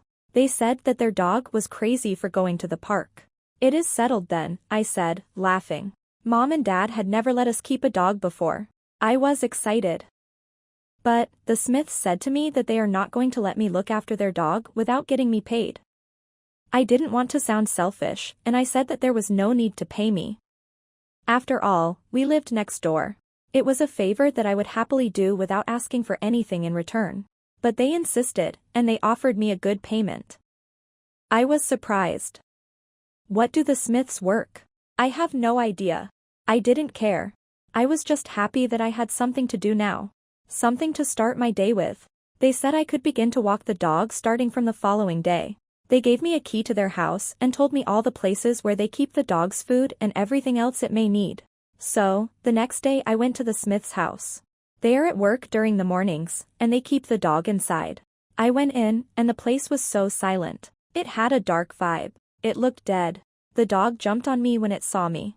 It was so exciting to take his first morning walk with me. It was a beautiful day. Everyone had begun to wake up, going to work. It was a lovely vibe. I went to the park, while the dog played around, I had my coffee. Was there a better job than this? I don't think so. Summer almost had gone by, and I was having fun with the Smiths. They would always pay me in time and beg me to stay for dinner. I always stayed for dinner. I had become the kid they never had. One day I decided that I would cook for them. They always work, and they never come home to a hot meal. I watched some YouTube videos, and I was pretty confident. I thought of making them some pizza. And that's what I did. As I was cooking and going through their kitchen, I came across some baby bottles and baby milk. I was confused. Was this for the dog? But again, the dog can drink on his own? However, I heard the car, and the Smiths were home. They opened the door, and I screamed, surprise. I could tell that Mr. and Mrs. Smith didn't seem to like the surprise. They looked terrified. Mrs. Smith said to me, "What have you done? Don't tell me you have been in the basement." Then, Mr. Smith told her to calm down. But, I haven't been in the basement, and even if I had, what was there to hide? I was angry because all I tried to do was make them feel loved. I went out of their house. The Smiths kept calling me, saying that I should stay, but Mrs. Smith yelled at me in a way that even my own mother never did. I decided that from now I would walk the dog only when the Smiths aren't home. I noticed that they had started letting the dog sleep outside. Was this like a message that I shouldn't go in? I thought about quitting, honestly, but I could buy everything that I wanted with this money. I wasn't asking for money from Mom and Dad anymore, which was my goal. I took the dog, put him on the leash, and wanted to start the walk. But the dog didn't want to leave the house. It was barking like never before and acting suspiciously. I kept telling it that we were going to the park. The dog loved the word park, but that day, he seemed uninterested. It kept looking at the house weirdly like he was trying to tell me something. I waited some minutes, and the dog still was staying in one place. Then, it hit me, what if the Smiths have forgotten something on? Like a flat iron? The whole house could get burned. Dogs can sense danger. So, I opened the door and decided to go in together with the dog. The dog immediately went into the basement. What a coincidence. The place that Mrs. Smith was afraid that I would go in. She made me more curious than ever. They weren't home, so I thought that I'd go there and see what it was. There were a lot of stairs, and it didn't have much light. Then, I came across a big door. The door was locked, and just when I thought of going back, I heard something coming from that room. It looked like someone was talking. I tried to find a key, searched around the place. Then, I touched the top of the door and noticed that I had felt something, a key. Now I had the chance to find out what was in there. I was scared and curious at the same time. What if there is an animal, and I let it free? I opened the door, and guess what? There was a little girl, around 5 or 6 years old. But, she wasn't just like any other girl. She was special. I could tell that she had syndrome Down. Whose girl was this? Was it the daughter of Smith's? I thought that they had never had kids. Or had they kidnapped her? But, the most important question was, why was she in there? The place was terrible. It had no window, just some toys in the ground. The little girl seemed surprised to see me like she had never seen a human before. She was in a little pink dress and started walking towards me. She could barely walk or talk. I couldn't understand the word that she was saying. The dog seemed to love her too. It was licking her face, and they were playing together. It seemed like the dog wanted to take the little girl on a walk with us. It wouldn't stop barking. But, I couldn't risk my own life. What if the Smiths are back from their work? The little girl was clearly there because she was not supposed to be seen by others. I closed the door, and my heart was breaking. I had a million questions, but I decided to not tell anyone about this. I could go to jail for trespassing. I was on their property without their permission. I went out of the house, with my eyes full of tears, and continued to walk the dog. I couldn't stop but think how lonely that girl must have felt. But I couldn't wait to get back there the next day and find out more about why was she kept that way. I decided to go there one more time. The key was in that exact location. I opened the door, and the little girl was sleeping on a very tiny bed. When was the last time she went outside and enjoyed the ray of sunshine? I came closer to her. She didn't hear me when I walked in. She was sleeping so peacefully. But, the dog, as always, ruining my business, barked. The little girl got scared, and she woke up. She woke up confused. I tried to make her feel less afraid, telling her that I had come to play with her. Her face immediately cheered up, saying, "Did you really come to play with me?" as she ran to get all of her toys, bringing them to me. She was playing with her toys, not knowing that there was a whole world that she didn't know existed. We played and played. I couldn't find a problem, a flaw to that little girl, that would be reasonable enough that Mr. and Mrs. Smith would keep her down there.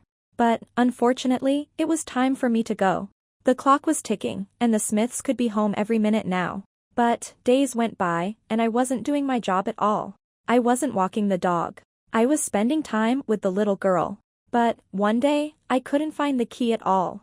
I was searching everywhere. The little girl was crying, banging the door. I was talking to her through the door, saying that I was there with her.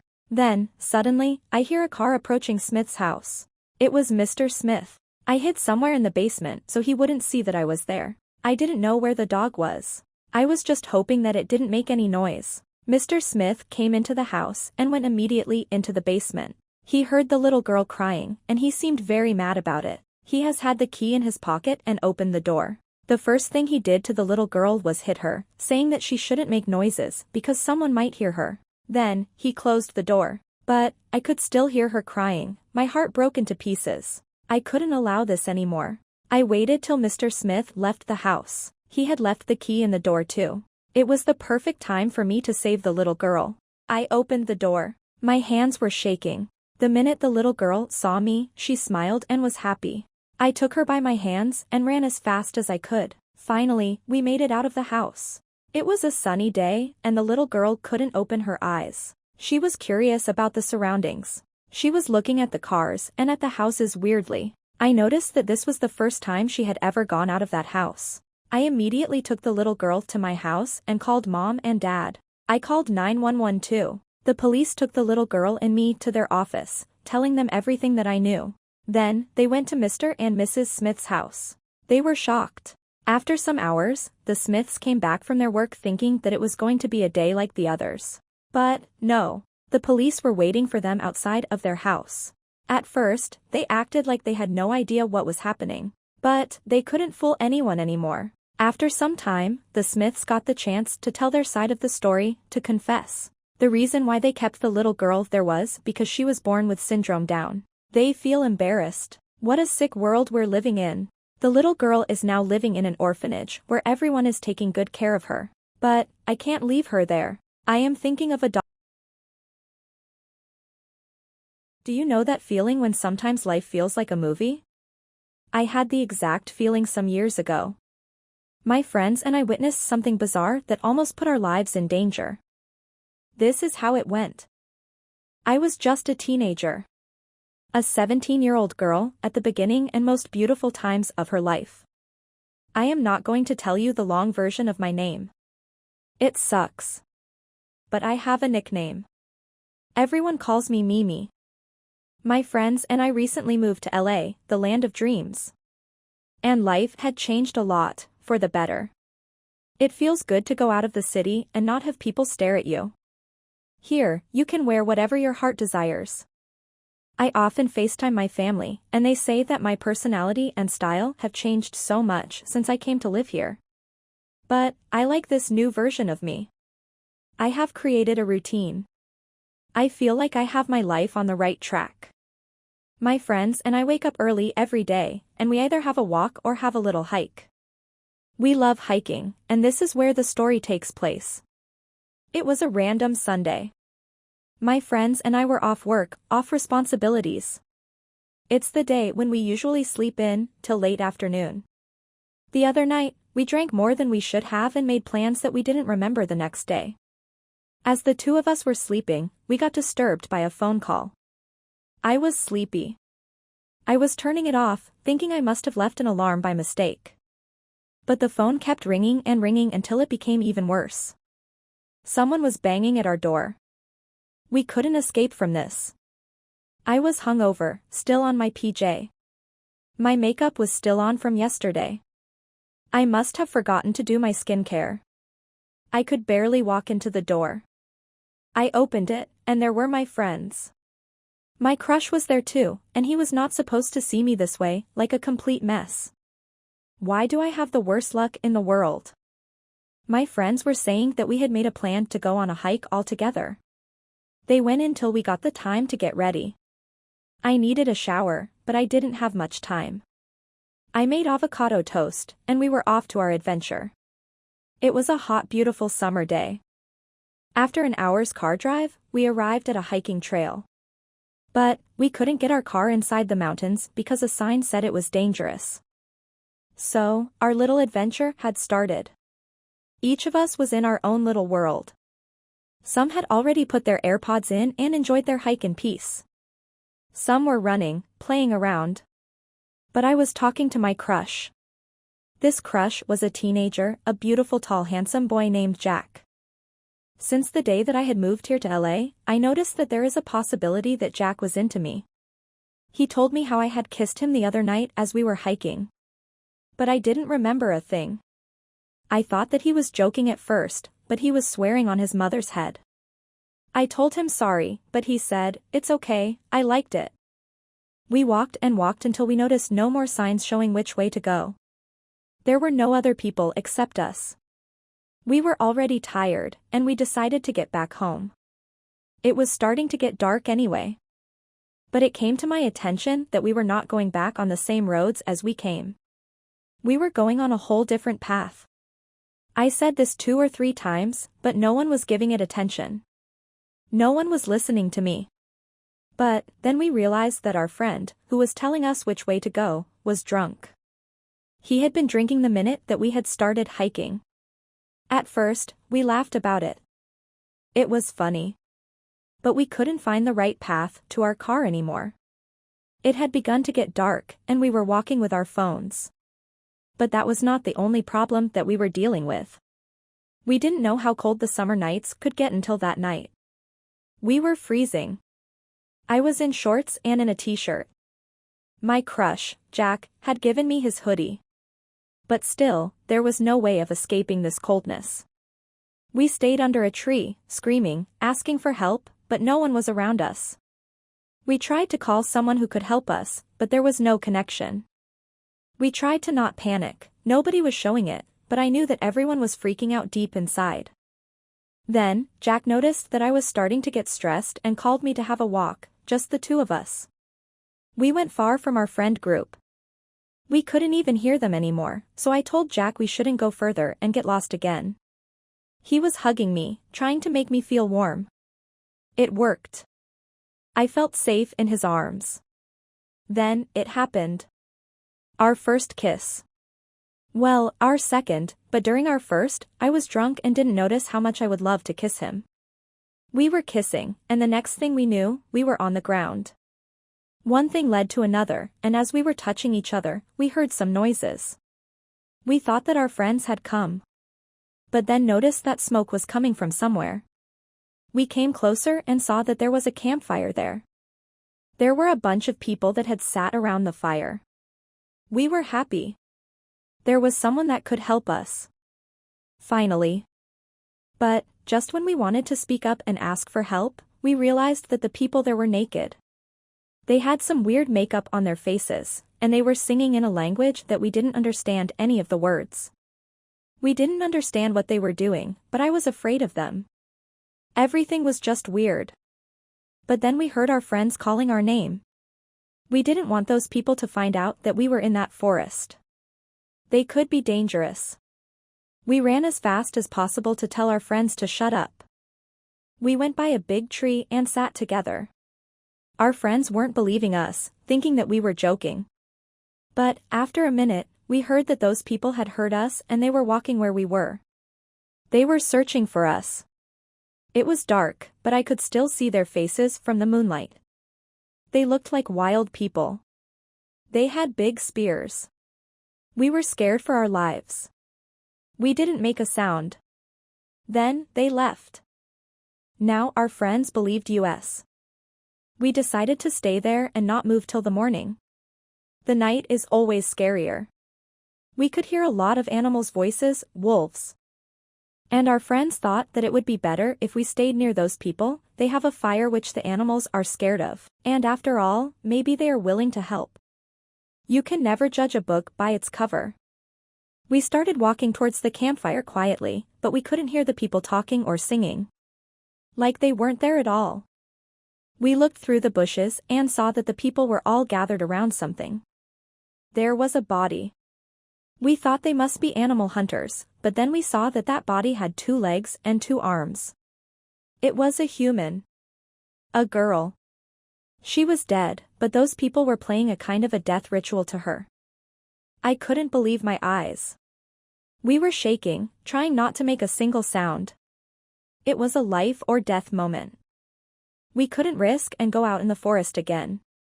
We decided that it would be wiser if we stayed near their place. Maybe they wouldn't find it suspicious. But, all of a sudden, I feel something cold touching my skin. I turn my back, and I see over 5 men with long hair and sharp spears. I couldn't help but scream. We all started running in different directions, but luckily Jack was on my side. This is the part that I said when life felt like a movie. Turning my head while running and seeing that someone was following me, trying to kill me, it was just too much. I didn't even know where my friends were. I didn't know if they were alive or dead. But, at least I had Jack with me. We came across a lake. We went and got in the water. It was still the middle of the night, and we thought that if the men came and tried to find us, we would go underwater and hold our breaths for some minutes. But, luckily they didn't come. We waited some minutes in the water. The water was freezing cold. Then, we went out of the water. It had started to become daylight, and we were so hungry. We had been walking for hours. We had nothing we could eat. No food and no shelter. Then, luckily, from far we noticed a house. It had become daytime, and now we needed to find a shelter so we wouldn't die from the heat. So, we go there to take a closer look. It was an abandoned home. It was in the middle of nowhere. Who must have been living there? We didn't care, we just wanted to be somewhere nobody could see or harm us. Jack and I went in, and there was an old couch there. We put on Jack's hoodie, and we both fell asleep there. It had been a long time since we didn't sleep. We slept, hoping that all of this would be a dream when we woke up. But, unfortunately, we were stuck in that damn forest. How big can this forest be? We were talking and deciding what to do. It was dangerous for us to stay in there and hope that someone would magically come and save us. We decided once again to go out there in the forest and find the way to our car. If we find the car, that means we are going to be on the main road. The main road means cars and people. We started walking with an empty stomach. God, what I would do at that moment for a big burger. We came across a big field, and a man was working there, harvesting the corn. He was old, and near him, there was a big cow. We thought that maybe he could show us the way to the city. We went close to him. He was sweating and was tired from working. He seemed like a very good person. He wanted to help us, but he didn't speak English at all. At that moment, we heard a group of people screaming coming towards us. It was the wild men. They came close to us. They immediately kill the old man, and they take us hostage. My heart had never beaten that fast. I knew for sure that we were going to get killed. They killed the innocent old man. Why would they make an exception for us? They put us on the back of their shoulder, and they were trying to take us to the place where they had the campfire. As I was losing hope for life, I heard a police siren. I thought I had gone crazy and was just making stuff on my mind. But then I looked up and saw that the police had found us. Our friends had found the way to the car and had called people to come and save us. They saved us at the right moment. They saved our life. They arrested the wild men, found out that they were cannibals, and used the bodies of young people to do magic rituals in the forests. The police later found that many missed young people's bodies were found where the men kept their campfire. That hiking trail was closed for life. I like to believe that we had to experience this so that I opened Notes on my iPhone and began to write. It's easier to write here. I have my phone with me everywhere that I go. Nobody is going to see this, but I just thought that I'd write and share a piece of what is happening in my life at the moment. My parents have named me Rida. I am a 17-year-old girl, soon to be 18. I believe that I am just like the other girl. There is a feminine urge inside me to have my own space, dance in the rain, have a signature scent, read romantic books, go on many little adventures with my friends, and live life to the absolute fullest. That's why I am here in Los Angeles. I moved from my little town to come here and change my life for the better. I have left mom, dad, and my 2 little sisters. At first, it was hard, but I think I am getting used to the daily crazy life of LA. I came here with a mission, to pursue my dream as an actress.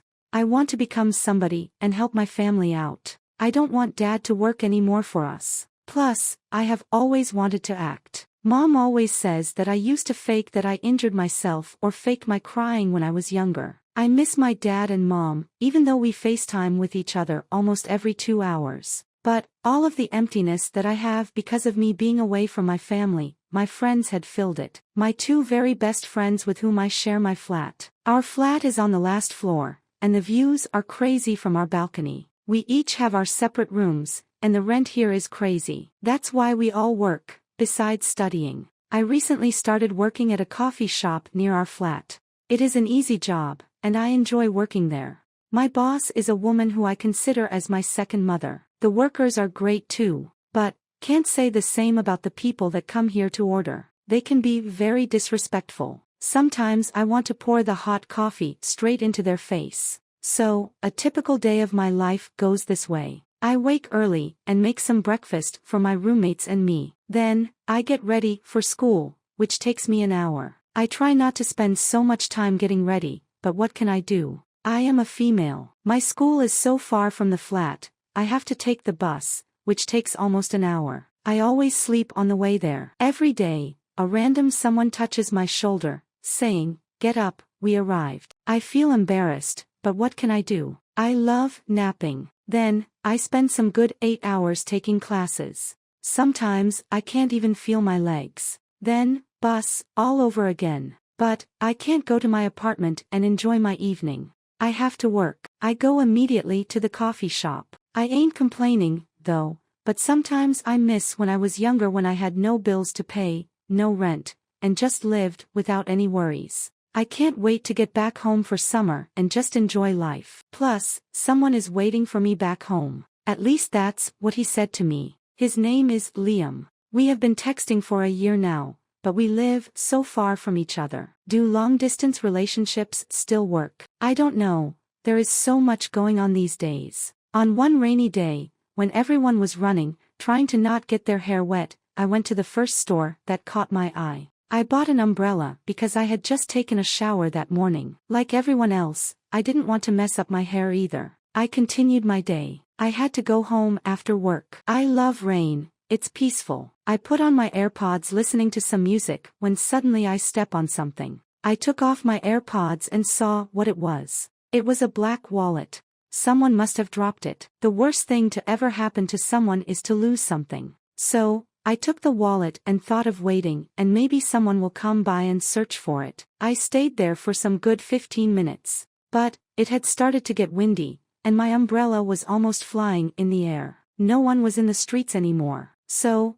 I decided to open the wallet and see who it belonged. It must have an ID or something. There was a driver's license that belonged to a man named Alfred. He was in his 30s. I decided to search his name and see if I could find his social media. And there he was. A family guy. All of these photos were with his kids and his wife. They looked like they were one happy family. I found a number and decided to call it. The man answered it fast. He said, "Who is this?" I told him that I had found his wallet. He sounded so happy and said that he would come where I was in 5 minutes. I felt happy with myself. It feels good helping someone. Thankfully, the man didn't take too long. He touched my shoulder and said, "Hey." I looked behind, and he was surprised when he first looked at me. He could barely talk. He said that I sounded older through the phone. I gave him his wallet, and he insisted on paying me a coffee or something. But I respectfully said that I couldn't. What am I supposed to talk with him anyway? He is a stranger. But, he said, "At least let me give you a ride to where your apartment is. It's pouring rain." A ride wouldn't kill anyone. So, I said yes. We went to his car. It was a white Range Rover. The man was trying to make conversation asking me if I was studying or working etc. He said that I remind him of his daughter. Thank God he said that because he was looking at me strangely. Finally, we arrived at my apartment. He thanked me one last time. I said, "No problem," leaving his car, thinking that that was the time that I would ever see that man. But, life is unpredictable. After some days, I was at work making a mocha coffee for someone. Suddenly, that someone said, "You again." I looked up and noticed that it was that same man. He was alone and said that this coffee shop is where he usually goes. But, I had never seen him before, or maybe I had never noticed him, I don't know. He left me a $50 tip. I didn't notice it until he left. I felt bad. Nobody tips $50, it's just too much. I asked my coworkers if they had never seen that man coming in here, and they all said that that was the first time that he was there. Weird. But after that day, the man started coming to my work every day. He would always just smile at me, but never actually talk to me until one day. As I was getting ready to leave work, he asked me if I had free time to have a coffee. I had been saying no to him all the time, and he was always tipping me. I thought that I should at least have a chat with him. So, that's what we did. He told me about his family and how he recently divorced his wife. But, I remembered when I went through his social media that he had posted with his wife. I didn't know if he was lying to me, but why would he say that? Does he think that he has a chance with me? I am just 17-year-old. This confused me a bit, and when I went home, I went through his profile again and noticed that he had posted with his wife just a day before. Disgusting. There is no loyalty nowadays. The other days, I went to work and decided that if this man tried to talk to me or even tip me, I wouldn't accept. He was just a stranger anyways. So, that's what happened. As usual, the man came every day, trying to talk to me, smiling and stuff. But, I didn't give any face expressions.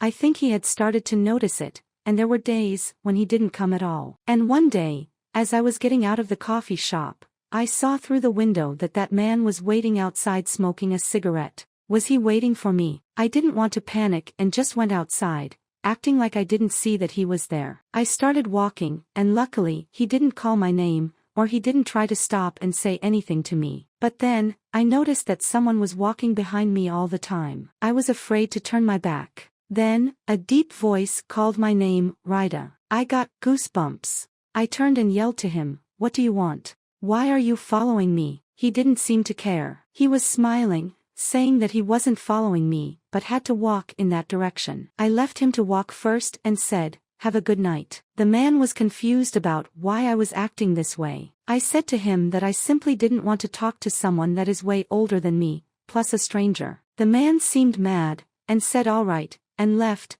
My heart was racing, and I had my phone ready to call 911 in case he tried to do something. I walked to my apartment, looking right and left, scared, but he wasn't following me anymore. Days had gone by, and he was not coming back to the coffee shop. Life had started to feel the same again. I continued with my routine. My only day off was Sunday, so I decided that I'd go out to walk or even go hiking. Everyone goes hiking in LA, plus it is very healthy. So, I woke up early on a random Sunday and wore an outfit that I could run in quickly. My 2 roommates, I call them sleepyheads, they didn't come. They slept in, but it shouldn't stop me. It was a beautiful morning. The sun was out. I had to make the most of it. I had already had breakfast. Then, I went out. At first, I felt embarrassed to run all by myself, but nobody looks at you here in LA. You could run naked, and nobody would find it weird. It felt good being out in that fresh morning air while listening to good music. But then, my eye caught a white Range Rover. It was everywhere that I was running. Is it possible to be that man? Hasn't he already moved on? But I couldn't take a good look at who was inside of the car. It followed me till the end of my running. Then, I went home. My 2 roommates were sleeping still, but I woke them up and told them about what had happened. They didn't think of it as a serious thing. They have been living in LA more than I have. They say that I shouldn't worry. This is the reason why I am writing this. Because to me, it feels weird. I am not used to being followed by someone. But, my roommates had helped. They made me feel a little bit better. I needed to get that man out of my mind. I have a dream to follow. But, until that, we decided to clean our apartment. What else can you do on a Sunday? We opened the windows, and you could hear the cars and the people going on with their lives. The music was loud, and I didn't hear that somebody had texted me. But, when I took my phone in my hand, I noticed that somebody had texted me saying, "How was your run?" My heart skipped a beat. It definitely was that man. I blocked the number and didn't want to make it a big deal. Later in the night, my roommates wanted to go out, but I decided to stay in. The next day was Monday, and I had early classes. There's nothing better than staying in, watching your favorite TV show, I thought to myself. I was watching with my AirPods on, and you know that feeling when you put the AirPods on, and you think that someone is calling your name, or there are noises. That's how I felt that night. I was taking the AirPods on and off all the time, being paranoid. Then suddenly, I heard someone banging our door, but slowly. I came closer to the door, my legs shaking when I heard someone saying my name. That man for sure knew where I lived because he had driven me here. Why was he here? How did he know that I was alone? Was he a psycho? I decided to call 911, but my roommates came faster than 911. They said that nobody was in front of the door. He must have left, but I couldn't sleep that night at all. I wasn't feeling safe anywhere now, not even in my own apartment. This was the last sentence that Rida had written. The police found her body after the roommates called the police saying that she had never returned from hiking. This note was a big help to the case because the police later found out that the man that Rida had found the wallet was the one that killed her. She was killed and raped to death. When the killer got asked why, he simply said that he was not Whoever is reading this, hi. I am just a teenager, and you must think that nothing happens to a teenager. But something had happened to my friends and me that had changed our lives forever. After almost 1 year of compiling the thesis, which caused multiple headaches, sleepless nights, finally, I could get some fresh air. I passed the exam and the thesis defense. I have never been this happy before. I feel like my life has just begun. There are so many things that I had planned to do: get my first job, my first apartment, maybe my first boyfriend ever, who knows. But first, vacation time. I need some me time. A vacation is not a vacation if you don't go without your friends. And that's what we have planned. You're crazy if you think that it was easy for me to convince my parents to easily let me go. I had to beg them for a year, but now it is time to go. We are 3 best friends. We have been friends since we were born. We have had pictures since we were babies. We have always made plans but never worked until now. My dream has always been to travel to Italy. Italy is a dream. I always joke with my mom, saying that she must have had me with an Italian man. My dad hates this joke, but what can I do? Maybe I'll marry one. We decided to go to Italy, since it was near our country, Albania. I heard that Italy is magical during summer. So, we were about to find out. We decided to have one last sleepover and get ready together. This is the beauty of traveling. Packing together and waking up together. We didn't get much sleep at night, and we didn't realize how much we loved to sleep until we heard the alarm ringing. 5 more minutes, please. I thought it had been 5 minutes, but then I heard my mom's voice, panicked, waking me up saying that we were late for the airport. We woke up, and we were looking like a mess. But we didn't care. We didn't have time to think. We were late. Our ride to the airport was silent. We were worried that we would miss the plane. But, when we arrived there, we noticed that we had mistaken our flight time. We were 2 hours earlier. Man, what were we supposed to do now? It was going to be 2 long hours. But these 2 hours had gone so fast. We went around the airport like little kids. Then, it was time for us to get on the plane. Everyone was walking. No one was left. Then all of a sudden, my eye caught something. There was a laptop there. Someone must have forgotten it. But no one was there. We wanted to take the laptop to the security or something, but we didn't have much time. We didn't know what to do. Then, I noticed that there was a sticker on the laptop saying, "I love Italy." We thought that this person that had lost the laptop must have been on the same plane as us. That person must be going to Italy too. We went on the plane, and everyone was freaking out, trying to find their seats. I waited till everyone got on their seats, and then I started asking everyone, trying to find out who the laptop belonged to. But we had no success. We couldn't find the owner. We decided to take the laptop with us. But, I had other things to deal with. My friends and I had arrived in Italy. We got the chance to see a bit of the city on our way to our hotel. I arrived at the hotel, and the first thing I did was charge that laptop and see if somehow we could find the owner. I got on my bikini and immediately went to our hotel pool. It was a hot, beautiful summer day. There is nothing better than napping while the sun is all over your body, and all you're thinking about is what you're going to eat later on. The evening had come, and we decided to have a night out around the city. The roads were so aesthetically beautiful and unique. You could easily find good spots for pictures. I couldn't wait to taste the famous Italian margherita pica and some Italian pasta. But we had completely forgotten that we had someone's laptop in our hotel. We said that we would check it out the minute we get back, but we had a few spritz, and we completely forgot. The following day had come, and we had breakfast in bed. Do you call it breakfast if you eat at 1 p.m.? I don't know. We ate lunch, I guess. We got some minutes off before we went and continued with our day. The laptop had been charged, so we decided to turn on the laptop. We opened it, and there was a password. We typed 1234, the typical password that everyone uses, and luckily it worked. The person who owned this laptop must have a big family because there were a lot of folders with different names.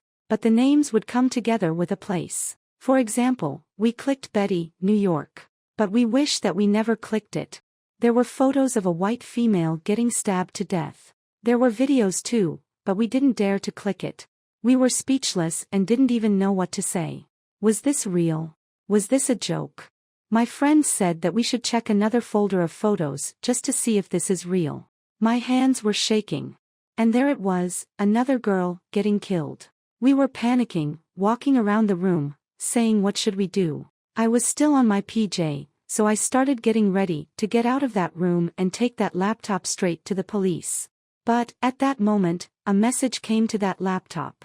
Someone had texted saying, "I know your location, don't try to do something stupid." We shouldn't have turned on the laptop. That person, that psychopath, now had located us. We didn't know what to do, and we didn't know where to ask for help. We decided to stay in our hotel room. We closed the door and put the curtain down. The laptop was on, but we weren't getting any more messages. Our dream vacation had been forever ruined. As we were staying, waiting, scared of our lives, someone called us on FaceTime from the laptop. My heart was beating so fast. We decided to not get the call. We were terrified. But, we got another message, saying that that person needed to talk to us.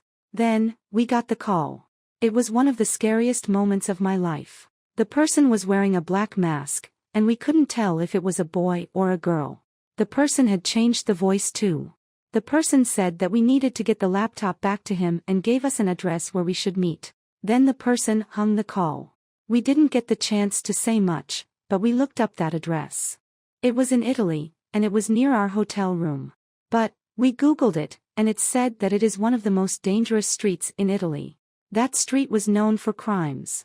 It's where all the homeless live. We couldn't go there without the police or without any help. That person might be even crazier than we think. Plus, we were not in our country.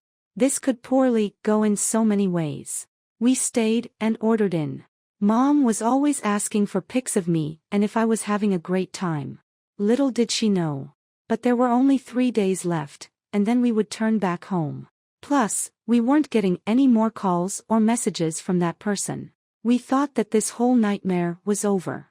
But then, one night, we all woke up from the noises of someone banging at our hotel door. The banging lasted for some good minutes, then we heard that some of the next door people went out. They seemed to had a conversation with the person that owned the laptop. They chatted for some minutes. We were afraid that the person would do anything to them. After seeing the pictures, this dangerous man is capable of doing anything. Our phones were on our hands, ready to call 911 if we heard something suspicious. But no, nothing happened. There were no more banging in the door for the rest of the night. But, we couldn't sleep peacefully anymore. We had turned into zombies. It was our second day that we were staying in. We hadn't been in the sun at all. It was starting to get boring. So, we decided to go out near our hotel room. We decided to knock at the door of the people that were near us and see who they talked to the other night. They said that there was a man amid his 30s. They said that he was respectful and kind and that he was drunk and had gone into the wrong room. So, the person is a male. At least we knew something about him now. But, I couldn't move on with my life thinking that this person had killed over 100 people for fun. The victims need justice. Maybe their family members are still looking for them. So, we got an idea. We thought that on the day that we were going to leave home, we should bring a fake laptop to the address that he gave us. We needed the real laptop for evidence and we would tell the police. So, that's what we did. We waited till the last day of our vacation. Was this even vacation? Anyways, we went to that address. The street was exactly how we imagined. It was dark, and there were a lot of homeless people. They were asking for money and coming after us. I was so scared. And then, in the corner of a street, we left the fake laptop, just like he told us. Then, we ran, so we couldn't miss our flight. We took the laptop with us and turned the location off. Everything started to feel right again. There were many people in the airport, so we weren't scared. We got on the plane, and I couldn't wait to go home. As we searched for our seats, we noticed that we weren't near each other. What a shame. I hate sitting near people. They even smell or snore. Who was I going to sit next to? I noticed that there was a man. He was reading and had his AirPods on. He didn't even see that I sat there. I wasn't complaining. It was better than someone who starts asking about your private life and turns your flight into a nightmare. Little did I know that my flight would turn into a nightmare either way. After some minutes that the plane took off, and I had closed my eyes to rest a little, someone touched my shoulder. It was that man that was near me. He said he wanted to go to the bathroom and that he needed to walk past me. I got up, and then he got closer to me and said, "Meet me in the bathroom, and bring me my laptop." My knees got weak, and I didn't know what to say. The man got in the bathroom, and I ran immediately to my friends and told him what had happened to me. But the stewardess said to me that I should get back in my seat. I didn't have much time to talk with them, and I still didn't know what to do. My heart was beating so fast. The man came back, but I told him that the laptop was in my suitcase and I would give it to him as soon as we landed. He grabbed my neck strongly, saying he would kill me if I tried to fool him again. My eyes were full of tears the whole flight. A million questions were running through my mind. How did he know who I was? Or my seat? Or the date that we were going back home? He must have stalked us all this time. I wanted to know why he had killed all of those innocent people. He said he simply wanted to. What a psychopath. When the plane took off, the man was walking behind me. I noticed that there were some officers and security. I did the hero for once, and I screamed as much as possible, asking for help. The man tried to run, but luckily, they got him. I took the laptop and told everything to the police. They couldn't believe their eyes, but justice is what stands in the end. I got home safe, but I still can't spend a day without thinking about all of the innocent souls that were. I was still on my sparkling dress, but I could at least take off my high heels. I could barely walk, let alone run. But I needed to run. It's now or never. I was running and looking behind to see if he was following me. There were people around, but only the police could help me. And finally, I arrived when I needed to be. An officer sat me down and asked me what had happened. Where to start? I was only 17-year-old when I found out that Mom and Dad had divorced. Dad had found another woman and left us alone forever. Did Dad forget that Mom was sick and we needed money, and that I needed money to finish school? He didn't think for us. One day he woke up and left without saying a word. I didn't know that my life could change that much in a year. Mom was sick, and she couldn't get out of her bed. I kept multiple jobs, but it was never enough. We had to pay rent and feed ourselves. We had to beg people to give us a loan so Mom could buy her medicine. It was hard, and I can't lie and say that I never thought of taking my own life. But Mom needed me more than ever. Plus, during that time, one of my friends said that he had got the perfect job for me. A job that gets paid well.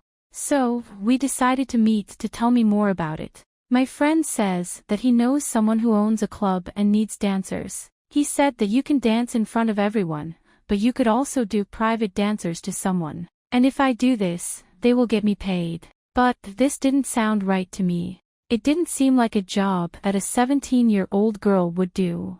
I know that Mom wouldn't like this either, so I said no. I applied for another job instead. I read somewhere that a woman needs a nanny because she can't take care of her child.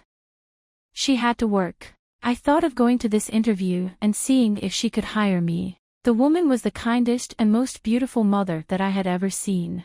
She was willing to help me and hired me. The pay was better than any other job that I've been in. Even though I had to quit school for this, at least I was making enough money for Mom and me. I loved the job, and the baby seemed to love and be comfortable around me. But something was bothering me. Every time the woman went to work, the husband would bring another woman into their room.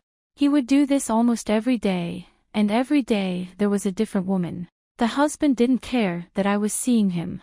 I felt so bad because the woman was really trying to make everything work, and he was just betraying her. I felt like I was betraying the woman too, knowing and not telling her. So, I decided on something one day. I decided to tell her what her husband was doing, which meant I had to quit. I was left with no school and no job. But, at least I felt good that for once, I helped someone. I thought I had more time to apply for another job, but the doctors told us some bad news saying that Mom's condition was just getting worse, and she needed to get into operation immediately. The operation cost a lot, and Mom still didn't know that I had left my job as a nanny. Maybe I shouldn't have quit. I was going around my room, biting my nails, thinking of what I could do. I had no other choice but to call my friend and tell him that I would try that job. My friend sent me the address and said that my interview was tomorrow. He said I should do makeup and wear something extra when I go there. He said that the boss likes that. That's what I did. I wore a short dress and my mom's high heels. I don't even know how to walk on heels. The club wasn't so near my home. I had to take a taxi. Many drunk people could barely stand on their feet when I arrived there. I told the security that I had an interview. I wanted to get in as soon as possible. That place was scary. I went in, and the club was massive. The music was so loud, and there were a lot of neon lights. There were many people, and a lot of girls were dancing. The security showed me the way to the boss office. When I came in, the boss seemed to be drunk. I introduced myself, but he didn't seem to care what I was saying. He didn't care about the fact that I was only 17-year-old. He was saying, "When can you start?" "As soon as possible," I said. We agreed on the following day. I will not tell Mom about this job. I decided to tell her that I was still working as a nanny, even though there is a big problem. The job takes place during nighttime. But Mom is always at the hospital, and maybe she will not notice it. My plan was to spend the days with Mom and nights at the club. I was excited and scared at the same time. The boss said that I didn't need to take anything from home. The outfits and the makeup will be there at the club. So, I didn't take anything with me. I went there with only $5 in my pocket. The security followed me to a room that they call the makeup room. He left me there and said, "Good luck."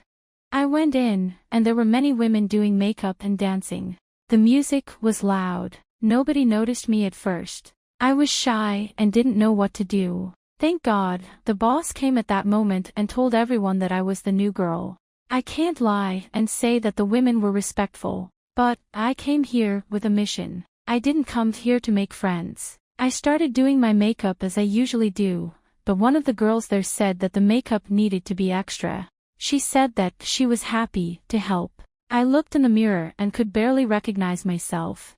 I looked older. Then, the security came in and said that we needed to rush. The night should get started. There was a wardrobe full of clothes, and the woman was already choosing their clothes. I decided to try some of the clothes, but everything was so short and see-through. I asked one of the girls there, "Are all the clothes like this?" She said yes, and that at first, she didn't feel confident either. So, I wore whatever I could. The girls said that they all wear a mask, so this way nobody could see their faces. Why wouldn't they show their faces? I had a million questions, but the night had started, and I put on my mask. They asked us to go on the stage, dance in front of everybody, and then go table by table. It was all so stressful. There were so many men there. Thank God I had my mask on because my eyes were full of tears. I felt like I didn't belong there. Thankfully, there was a lot of security. The men there were all drunk and touching the girls who were dancing. They were old. They could be my dad. How embarrassing. I bet they have left their wives and kids home. The night was long, and my legs were hurting from the heels. It was almost morning. I was so tired and hungry. We came back in the dressing room, and every girl had already a friend, and they were making plans to go somewhere to eat after this. They were acting like I wasn't there. They didn't even call me. At least the boss gave me an envelope with some cash in. But, now, the real problem was, how was I gonna get home? It was morning, and home was far. I called a taxi, but it was taking too long. Then, I saw some parked cars and had a little sign saying, "Taxi." The man, the driver, had fallen asleep. I said, "Sir, are you working?" He woke up scared and said, "Yes, hop in." Then he drove me home. When I got home, the first thing I did was eat something, the leftovers of yesterday's dinner. A cold lasagna. It was still good, though. And then I immediately slept. The following workday was easier because I knew what was going to happen. Plus, this time, a woman approached me. She was a little bit older, around her 30s. She started talking to me and saying how beautiful I was. She seemed like a good person. And, once again, we went out there and danced till we couldn't feel our legs. Good thing that this time I had someone to eat with and talk to. I got to know her more. The woman said that her husband had died in a car accident and left her with 2 kids. She said that she works in the club just because of her kids. But, she said that this work is not as easy as it might seem. She said that there are times that it gets dangerous. I was confused and asked why. She told me that a girl was killed some years ago, and from that day, each of the females that work there in the club keeps a gun just in case something happens. The woman said that we should be able to defend ourselves. I was scared when she told me this, but she said that she would buy a gun for me, and she was going to protect me if anything happened. I trusted her. Day by day, she became like a mother to me. But, after some months, our boss gave us some news and said that the men that watch us dance want to have private dances. So, we should dance as usual, but in private rooms. He said that this way we will get even more paid. Some of the girls agreed, but some of them didn't. At first, I was between yes and no, but I got nothing to lose. If I worked just for a month this way, I would make enough money to help Mom, and I wouldn't need to work anymore. So I agreed, not knowing what was going to happen. The first nights were easy, and I made a lot of money. But, day by day, I noticed that there was a specific man that would always come. The man was in his 50s probably, and he was rich. I mean, he looked like he was rich. I could tell by how he wore and how he smelled. He had one Rolex on the one hand and another one on the other. Rich people, they are weird. But he was respectful to me. He never said anything. He just enjoyed my little dance, and then he would tip me a lot of money. My boss says that we should talk to our customers, but when he first tipped me money, I couldn't help but say to him that it was too much. I wanted to give his money back.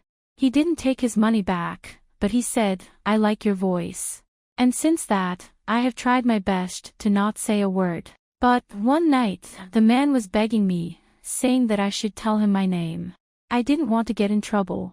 I told the man a fake name. I told him that I was named Lira, and he believed that. He was a regular customer, but he didn't come to our club after some time at all. But, one night, I was waiting for the taxi to go home when a very luxurious car approached me. I acted like I was on my phone, minding my own business. When the car window rolled down, I saw that man's face. It was him. He was alone and said to me, "Need a ride?" Of course, I said no. I was scared of him. I said that I was waiting for someone to get me, but the taxi took a long time to come. The man was waiting there, and after some minutes he drove closer to me saying that I shouldn't be afraid of him because he was just trying to give me a ride. Then I agreed.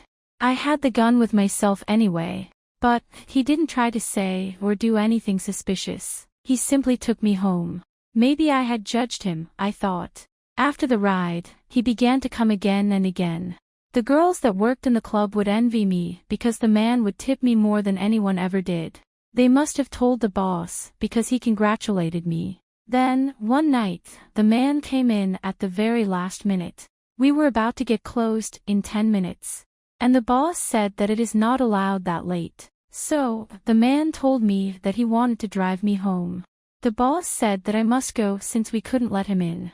He was a millionaire, and our boss said that we should lose him as our customer. I had no other choice but to accept.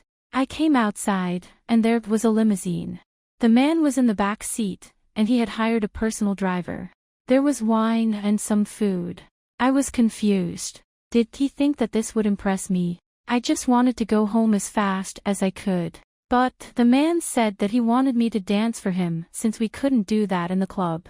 But I kept saying no, but he insisted. He was never this impatient. He grabbed my shoulder and kissed me, even after I said no. I wanted to get out of the car, but the man told the driver he shouldn't stop the vehicle. I was screaming, and he was touching me. I had panicked, and I wasn't thinking much at that moment. The man started raping me, but luckily, at that moment, I reached out for my gun and shot him. The driver was shocked and stopped the car. That's when I went out and started running. It wasn't my fault, right? It was self-defense. My mom was right and she said that nothing good comes after midnight. I woke up on a random Monday, thinking that it would be the same as every other day. Not knowing that my life and my friend's life would change forever. Did it change for better or for worse? I am a 17-year-old girl, Irina, in her last year of high school. When I started high school, I thought it would be exactly like the famous movie we grew up watching, High School Musical. I thought that I would run into the love of my life in the hallway and then live happily after. I thought that our professors were our friends. I thought that high school it is a safe mental and physical place. But, no. It turned out to be completely different. But, thank God, that I live in a city that I love, New York. New York makes me feel free. It is true that they call it the city that never sleeps. Together with my city, I barely sleep too. Mom and Dad always sleep early because they have to wake up for work. They don't hear me when I sneak out at night with my friends. They find it weird that I can never wake up for school in time. They call me sleepyhead. But I can't help it. All my friends go out at night, and it is more fun. I can't say no to my friends, they are everything to me. I have 3 best friends. We are 2 girls and 2 boys. We had created a group, us gang. When we started hanging out together, we made a promise, a law, that we shouldn't date one another. What a shame. I really like Michael. He is the sweetest and most respectful of the group. Everybody says that he likes me too, but we haven't had this conversation yet. But we can't risk and ruin our friendship. Everyone at our school looks at us like we are dangerous. Is it from the clothes that we wear? Our nose piercings? Our hair colors? I don't know, you name it. But we have always been judged, especially by one of our professors. His name is Mr. Robert. Mr. Robert teaches us math, and we hate math. I mean, who loves math? Mr. Robert is almost in his 60s. We heard that he is not married and he doesn't have any kids. Who could marry him? He is a living hell. He is tall, has glasses, and wears ancient clothes. We are pretty sure he takes his clothes straight from a museum. He smells like he eats onions for mornings. Mr. Robert hates everyone, but I think he hates our group some extra more. There are times that I feel sorry for him because he is old. I say to myself that Mr. Robert could be my dad or even my grandpa, and I try my best to respect him. But he doesn't seem to appreciate it. He doesn't grade any of our tests. He directly fails us. He never lets me speak when I raise my hand up. He doesn't even let us go in the bathroom. At first, it didn't bother me, but then things changed for the worse. Barely no one would ever wear the school uniform, but every time he saw me that I wasn't wearing it, he would hit on my hands with his rod. This would continue every day until I couldn't take it anymore and decided to wear my school uniform. My friends would make fun of me, saying that I was scared of him.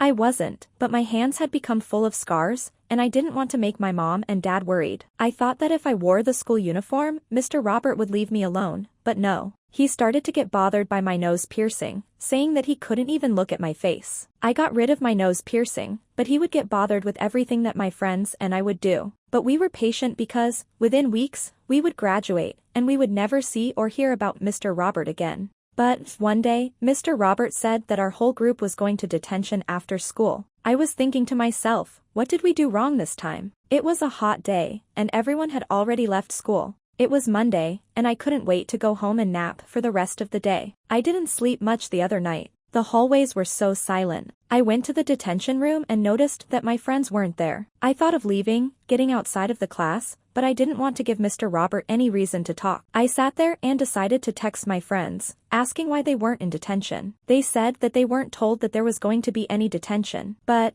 Mr. Robert said that we all were grounded. Weird. Plus, Mr. Robert still hadn't come, and it had been some minutes. So, I thought I'd leave. I woke up and went straight to the door, but the door was locked. The janitor must have looked and must have thought that everybody had left. I didn't want to panic, but it had been some minutes. I began to knock on the door and scream, saying, I am here. Nobody was hearing me, and I began to have shortness of breath. Decided to text my friends to come and help me, and at that moment, I heard noises of someone trying to open the door. I thought, finally, someone had heard me and come to save me. The door got opened, and there he was, Mr. Robert. I was standing by the door, and he goes, "Where are you going? You are still in detention." He closed the door with the key. He started talking, saying how my grades were terrible and how I failed in his class. But, he said that since it was my last year of high school and I needed his grade to graduate, he said that he would help me out. He will pass me. I was confused. Why was he being nice to me all of a sudden? I thanked him and got up, wanting to leave. As I was walking, I could hear his smell and the breath and noticed that he was walking behind me.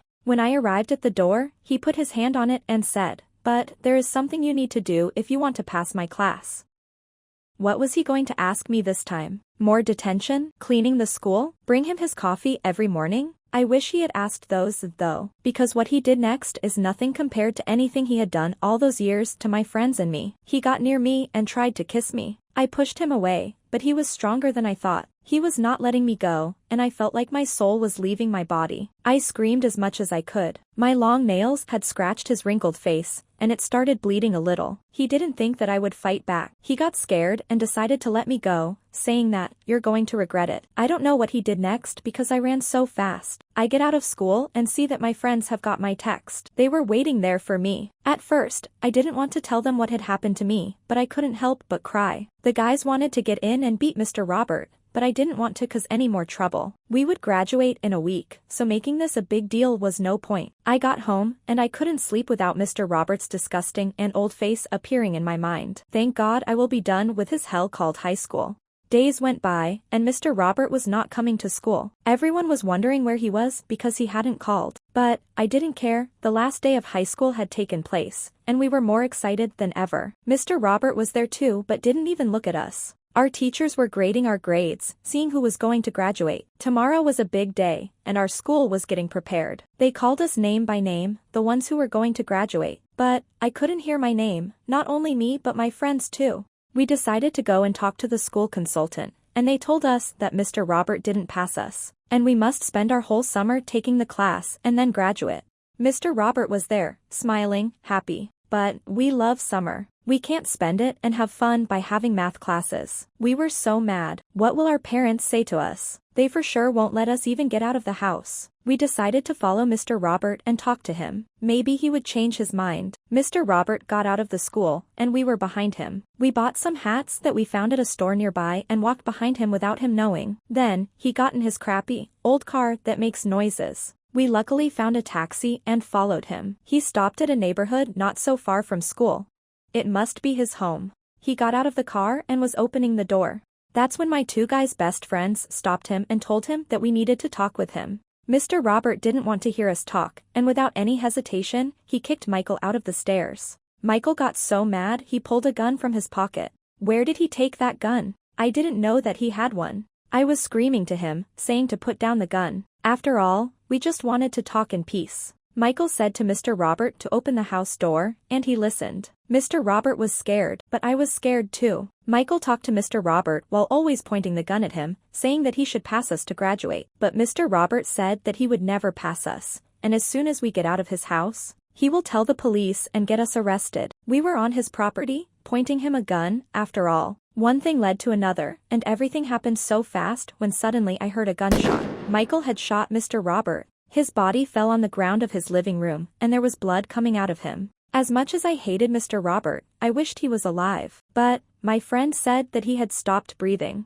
I was screaming at Michael, saying, "What the hell did you do?" But Michael got scared too, saying that Mr. Robert was going to call the police. We all just stand there, not knowing what to do. We couldn't believe that we had killed our own professor. The clock was ticking, and suddenly, someone was calling Mr. Robert. The phone couldn't stop. If that someone didn't stop calling Mr. Robert, they would sense something terrible had happened. We decided to wait to get dark outside and put the body somewhere. We got Mr. Robert's car keys and put him in the back seat. We drove to the nearest forest, dug the ground, and put the body there. We left from there like we didn't do anything wrong, but our hearts were beating so fast, and we were so scared. We got back in Mr. Robert's house and cleaned the place, and we never got back there. Days went by, and there were police searching for Mr. Robert. Nobody knew where he was. The friends at our school got graduated, and we still had to take math classes, but with another professor. Summer had come, but life didn't feel the same anymore. Mr. Robert couldn't get out of our minds. After some time, we heard the news that they had found Mr. Robert's body somewhere in the forests. I was at the beach when I got a disturbing call from someone, saying that they were Mr. Robert's neighbor and they knew what we did. Is someone messing with us? Should I go and talk to the police and confess everything? At least I got the chance to tell my side of the story here,